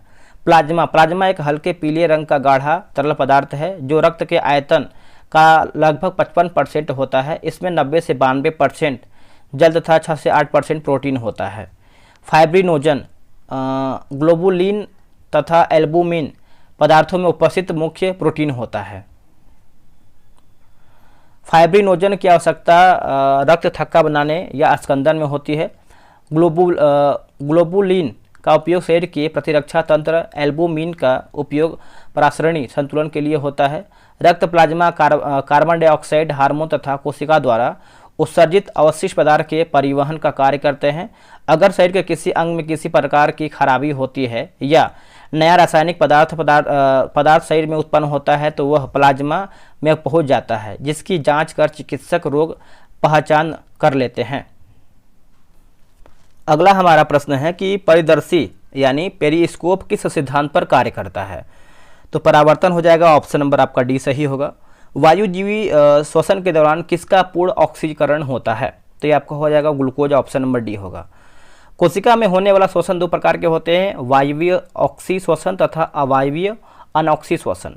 अवायवीय श्वसन, यदि कोशिका में ऑक्सीजन के अनुपस्थिति में ग्लूकोज का ऑक्सीकरण होकर एटीपी बनता है तो उसे जो है अवायवीय श्वसन कहते हैं। माइटोकॉन्ड्रिया की अनुपस्थिति में अवायवीय श्वसन होता है। जीवाणु तथा पौधे के कोशिका में अवायवीय श्वसन होने पर इथाइल अल्कोहल, कार्बन डाइऑक्साइड तथा 2 एटीपी अणु का निर्माण होता है। अवायवीय श्वसन, यह ऑक्सीजन की उपस्थिति में होता है। इसके लिए कोशिका में माइटोकॉन्ड्रिया का होना आवश्यक है। वायवीय श्वसन के दौरान ग्लूकोज का पूर्ण ऑक्सीकरण होता है, जिसके फलस्वरूप CO2, H2O तथा 38 एटीपी ऊर्जा मिलती है। आवर्त सारणी किसने जो है तैयार किया था, तो आप सभी को पता है, इसका आंसर आप लोगों ने कर दिया होगा। ऑप्शन नंबर डी, मेंडलिफ ने दोस्तों तैयार किया था। मेंडलीव का आवर्त नियम जो है आपका 19वीं शताब्दी के मध्य रशियन वैज्ञानिक DI मेंडलीव 1869 में तत्वों तथा उनके यौगिक के तुलनात्मक अध्ययन में से एक नियम प्रस्तुत किया, जिसे मेंडलीव का आवर्त नियम कहते हैं। मेंडलीव के आवर्त नियम के अनुसार तत्वों का भौतिक एवं रासायनिक गुण उनके परमाणु भारों के आवर्त फलन होते हैं। मेंडलीव द्वारा बनाई गई आवर्त सारणी में 9 वर्ग और 7 आवर्त थे। अगला हमारा है कि मेंडलीव ने उस समय तक ज्ञात सभी तत्वों को शामिल कर अतिरिक्त बहुत से अज्ञात तत्वों के लिए स्थान रिक्त रखे थे। मेंडलीव के आवर्त सारणी के दोष, जैसे हाइड्रोजन को क्षार धातु एवं हैलोजन जैसे दोहरे व्यवहार के कारण जो है दोनों वर्गों में रखा गया। समान गुण वाले तत्वों को अलग अलग रखा गया, जैसे Cu और Hg, Ag और Ti, Au और Pt तथा Ba और Pb हो जाएगा। उच्च परमाणु भार वाले तत्वों को कम परमाणु भार वाले तत्वों के पहले रखा गया, जैसे आयोडीन को टेल्यूरियम के बाद रखा गया। समस्थानिकों के लिए स्थान नहीं है, जैसे 8वें वर्ग में 3 तत्वों को एक साथ जो है सामूहित करना। आवर्त सारणी का उत्पत्ति देखिए, डेबेरिनर है ना, डेबेरिनर द्वारा 1829 रासायनिक गुणों के आधार पर मिलते जुलते तत्वों का 3 समूहों में इकट्ठा किया और दिखलाया कि प्रत्येक समूह के बीच वाले तत्व की परमाणु द्रव्यमान अन्य 2 तत्वों के परमाणु द्रव्यमान का औसत है। इसे ही डेबेरिन नियंत्रण कहते हैं। इंग्लैंड का अष्टक नियम 1863, जॉन इंग्लैंड के तत्वों को उनके बढ़ते परमाणु भारों के अनुसार व्यवस्थित किया और पाया कि प्रत्येक 8वां तत्व पहले तत्व के गुणों में काफ़ी समानता प्रदर्शित करता है। ठीक उसी प्रकार जिस प्रकार संगीत में 8वीं स्वर पहले स्वर के समान होता है। ये सब देखिए आपका सारे ग म प ध नि दिया गया है। दोष या नियम आवर्त सारणी में आगे भारी तत्वों के लिए लागू नहीं होता है। उत्कृष्ट गैसों का आवर्त सारणी में जाने पर अष्टक का क्रम बिगड़ जाता है। लोथर मेयर वक्र 1869, लोथर मेयर ने तत्वों के परमाणु भार तथा आयतन के मध्य वक्र खींचा। इस वक्र में उन्होंने निम्नलिखित निष्कर्षण निकाले। समान गुण वाले तत्व वक्र में समान स्थानों पर है। क्षार धातुएं है ना, जैसे LiNa RbCs वक्र के उच्चतम शिखर उपस्थित होते हैं।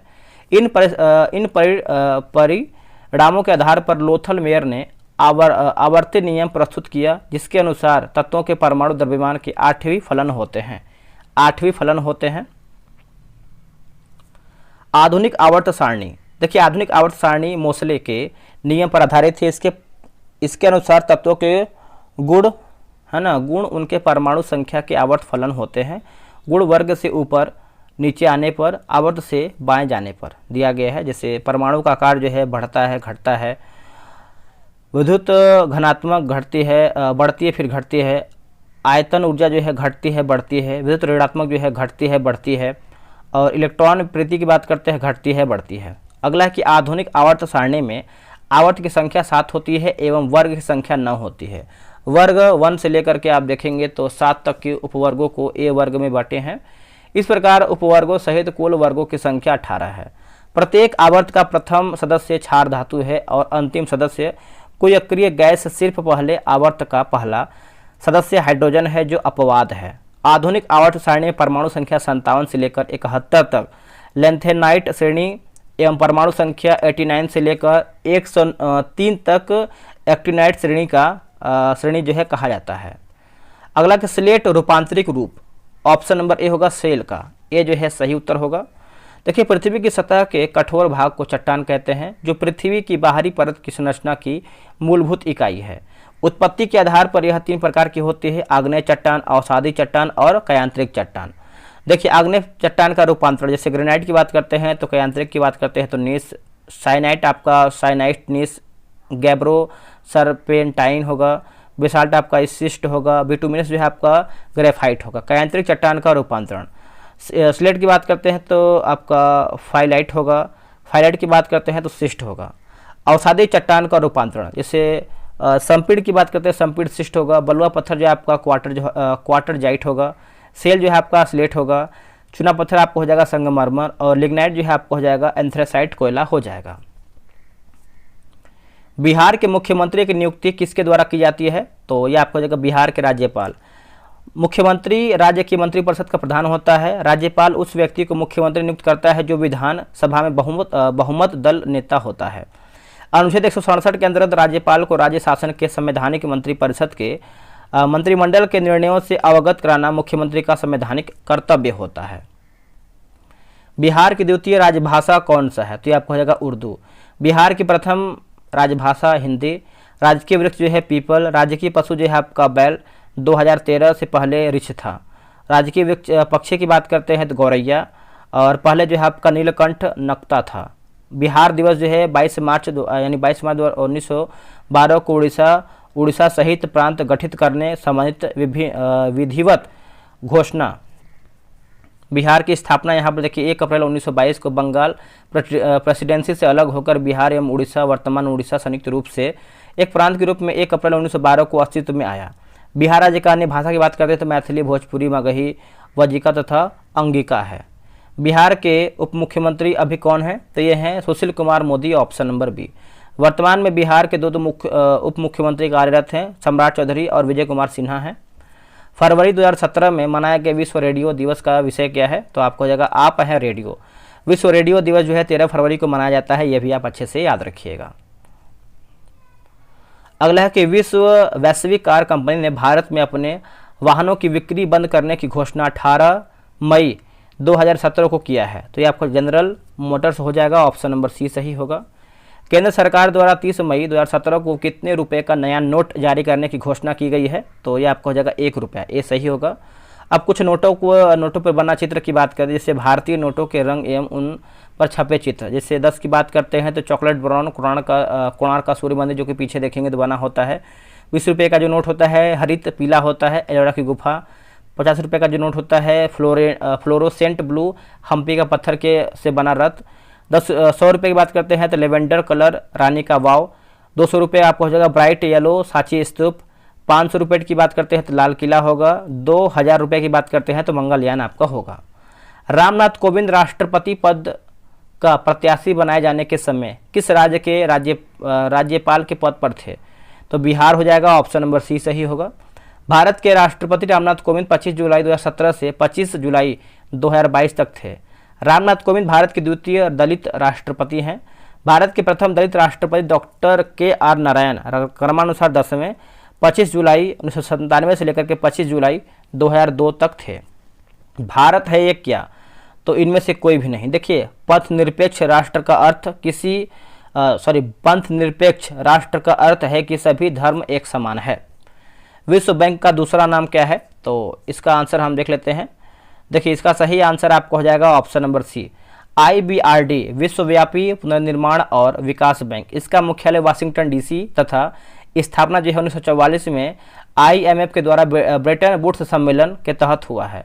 विश्व व्यापार संगठन वर्ल्ड ट्रेड ऑर्गेनाइजेशन WTO, इसका स्थापना जो है आपका 1 जनवरी 1995 को किया गया है। इसका मुख्यालय जो है जिनेवा में है। विश्व व्यापार संगठन का प्रथम मंत्री स्तरीय सम्मेलन सिंगापुर में दिसंबर 1996 में हुआ है। वर्तमान में इसके महानिदेशक जो है गंगोजी ओकोंजो है ना, ओकोंजो इलेवा नाइजेरियन में है। WHO सदस्य देशों की संख्या जो 164वां सदस्य की बात करते हैं अफगानिस्तान। अंतर्राष्ट्रीय मुद्रा कोष IMF, स्थापना जो है 27 दिसंबर 1945, मुख्यालय जो है आपका वाशिंगटन DC। IMF के सदस्य देशों की संख्या जो 190वां की बात करते हैं तो अंडोरा है। वर्तमान में इसके अध्यक्ष की बात करते हैं Kristalina Georgieva. Bank of international settlement केंद्रीय बैंकों के स्वामित्व वाला एक अंतर्राष्ट्रीय वित्तीय संस्था है जो अंतर्राष्ट्रीय मौद्रिक और वित्तीय सहयोग को बढ़ावा देता है और केंद्रीय बैंकों के लिए एक बैंक के रूप में कार्य करता है। संयुक्त राष्ट्र संघ स्थापित हुआ तो 1945 में। संयुक्त राष्ट्र संघ के प्रथम महासचिव जो है ट्रिगवेली नार्वे, फरवरी 1946 से नवंबर 1952 तक थे। संयुक्त राष्ट्र संघ के वर्तमान महासचिव जो है एंटोनियो गुटेरेस, वर्तमान जनवरी 17 से लेकर के अब तक हैं।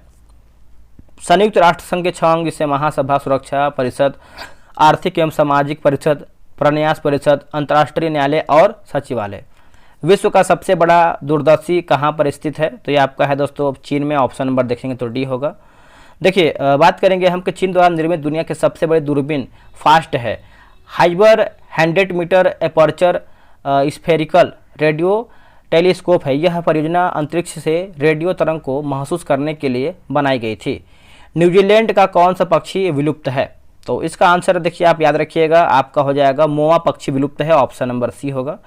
कीवी न्यूजीलैंड का राष्ट्रीय पक्षी है। यह न उड़ सकने वाले पक्षियों में सबसे छोटा पक्षी है और सिर्फ न्यूजीलैंड में पाया जाता है, क्योंकि यहाँ के अलावा और कहीं की जलवायु इनके अनुकूल नहीं है।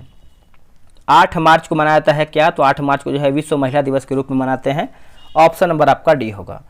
बाल दिवस जो है 14 नवंबर को मनाते हैं और सुरक्षित मातृत्व दिवस जो है हम 9 मई को मनाते हैं। टीआरपी का अर्थ क्या है? तो टेलीविजन रेटिंग पॉइंट हो जाएगा, ऑप्शन नंबर डी होगा। अगर किसी चैनल का टीआरपी कम या ज़्यादा होता है तो इसका प्रभाव सीधे चैनल की कमाई पर पड़ता है। कौन सी विश्व निकाय 1920 ईस्वी में स्थापित हुई और 1946 से जो है भंग हो गया? तो इसका आंसर आपको हो जाएगा लीग ऑफ नेशंस।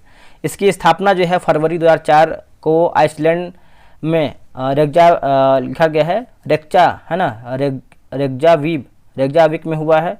यह नार्डिक वामपंथी दलों का गठबंधन है।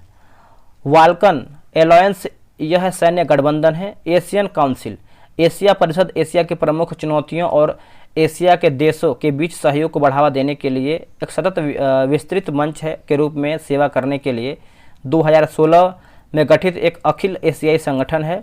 मुख्यालय जो आपका टोक्यो और दोहा है। समुदाय के स्वास्थ्य का पता चलता है। इसका आंसर आपका हो जाएगा ऑप्शन नंबर बी होगा, शिशु मृत्यु दर से चलता है। देखिए शिशु मृत्यु दर प्रति 1000 जीवित जन्मे शिशुओं की संख्या अनुपात 1 वर्ष से कम आयु वाले मृत शिशुओं की संख्या को दर्शाती है। यानी शिशु मृत्यु दर किसी वर्ष में प्रति 1000 जीवित जन्म पर है उसी वर्ष मृत शिशुओं की संख्या शिशु मृत्यु दर होता है। यह आपका दिया गया है।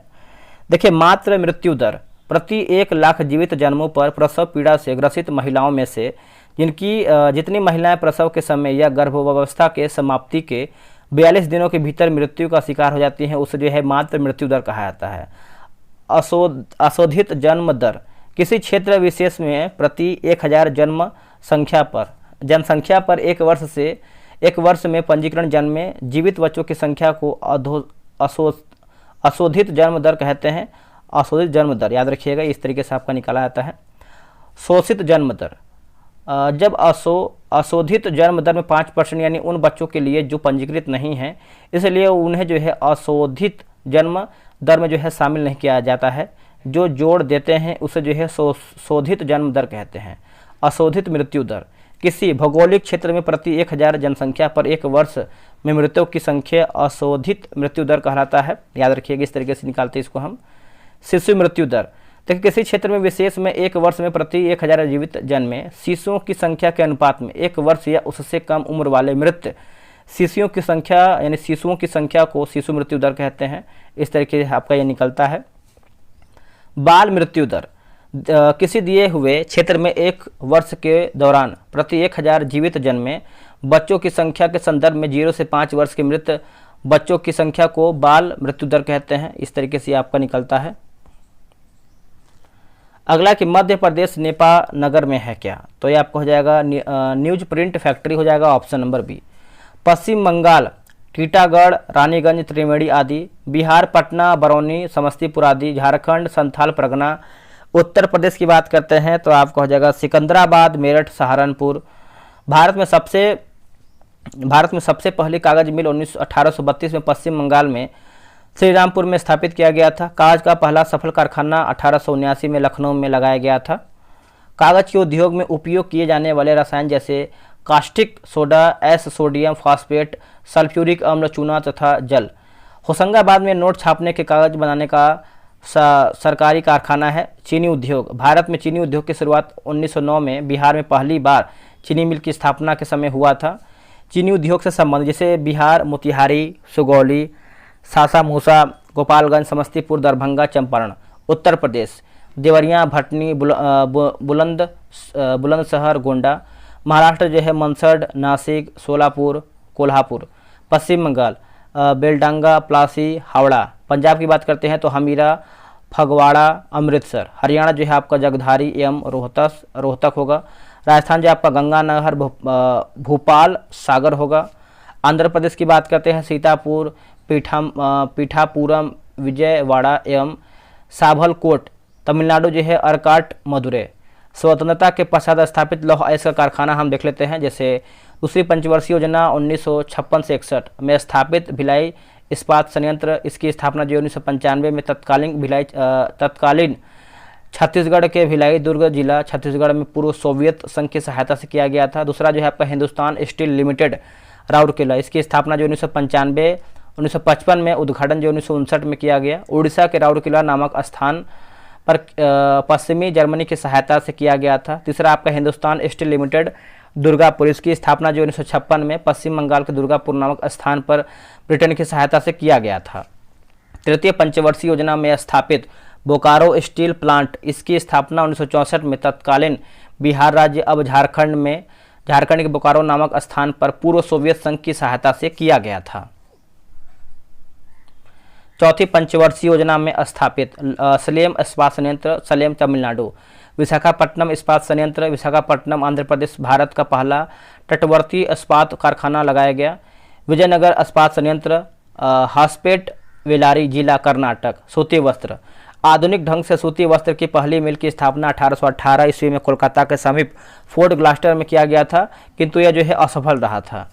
सबसे पहला सफल आधुनिक सूती कपड़ा कारखाना 1854 में मुंबई में कवासजी डाबर द्वारा खोला गया, जिससे 1856 में 1856 ईस्वी में जो है उत्पादन प्रारंभ हुआ। मुंबई को भारत के सूती वस्त्रों की राजधानी के उपनाम से जाना जाता है। कानपुर को उत्तर भारत का मैनचेस्टर कहते हैं। कोयम्बटूर को दक्षिण भारत का मैनचेस्टर, अहमदाबाद को भारत का बोस्टन कहा जाता है। आखिरी प्रश्न है, त्रिपिटक धार्मिक ग्रंथ है किसका? तो बौद्धों से संबंधित यानी बौद्धों का है। ये ऑप्शन नंबर जो है डी होगा। धर्म और धर्म ग्रंथ, हिंदू की बात करते हैं रामायण एवं महाभारत, ईसाई को जो है बाइबिल, इस्लाम का कुरान, सिख की बात करते हैं गुरु ग्रंथ साहिब, पारसी की बात करते हैं तो जैन अवेस्ता हो जाएगा। यहूदी का आपका तुरा होगा, जैन का जो है कल्पसूत्र और भगवती सूत्र होगा, बौद्ध का आपको जो है त्रिपिटक होगा। दोस्तों हमारा वीडियो जो यहीं पर समाप्त होता है। इसके बाद जो आपका नोट्स दिया गया है जो अलग अलग सब्जेक्ट का, इसको हम अलग वीडियो में समाप्त करेंगे। वैसे ये जो आपका सेट है मैंने 100 क्वेश्चन का पूरा समाप्त कर दिया है, मैंने कहीं भी डिस्कशन नहीं छोड़ा है, प्रॉपर अच्छे तरीके से इसको बनाया है। बस आप वीडियो में जितना मेहनत लगा है बस आपको आपका सपोर्ट चाहिए, बाकी आप देख ही रहे हैं कि डेली हम वीडियो बना ही रहे हैं। चलिए आज के लिए दोस्तों इतना ही, मिलते हैं एक नए वीडियो में, तब तक के लिए जय हिंद, जय भारत।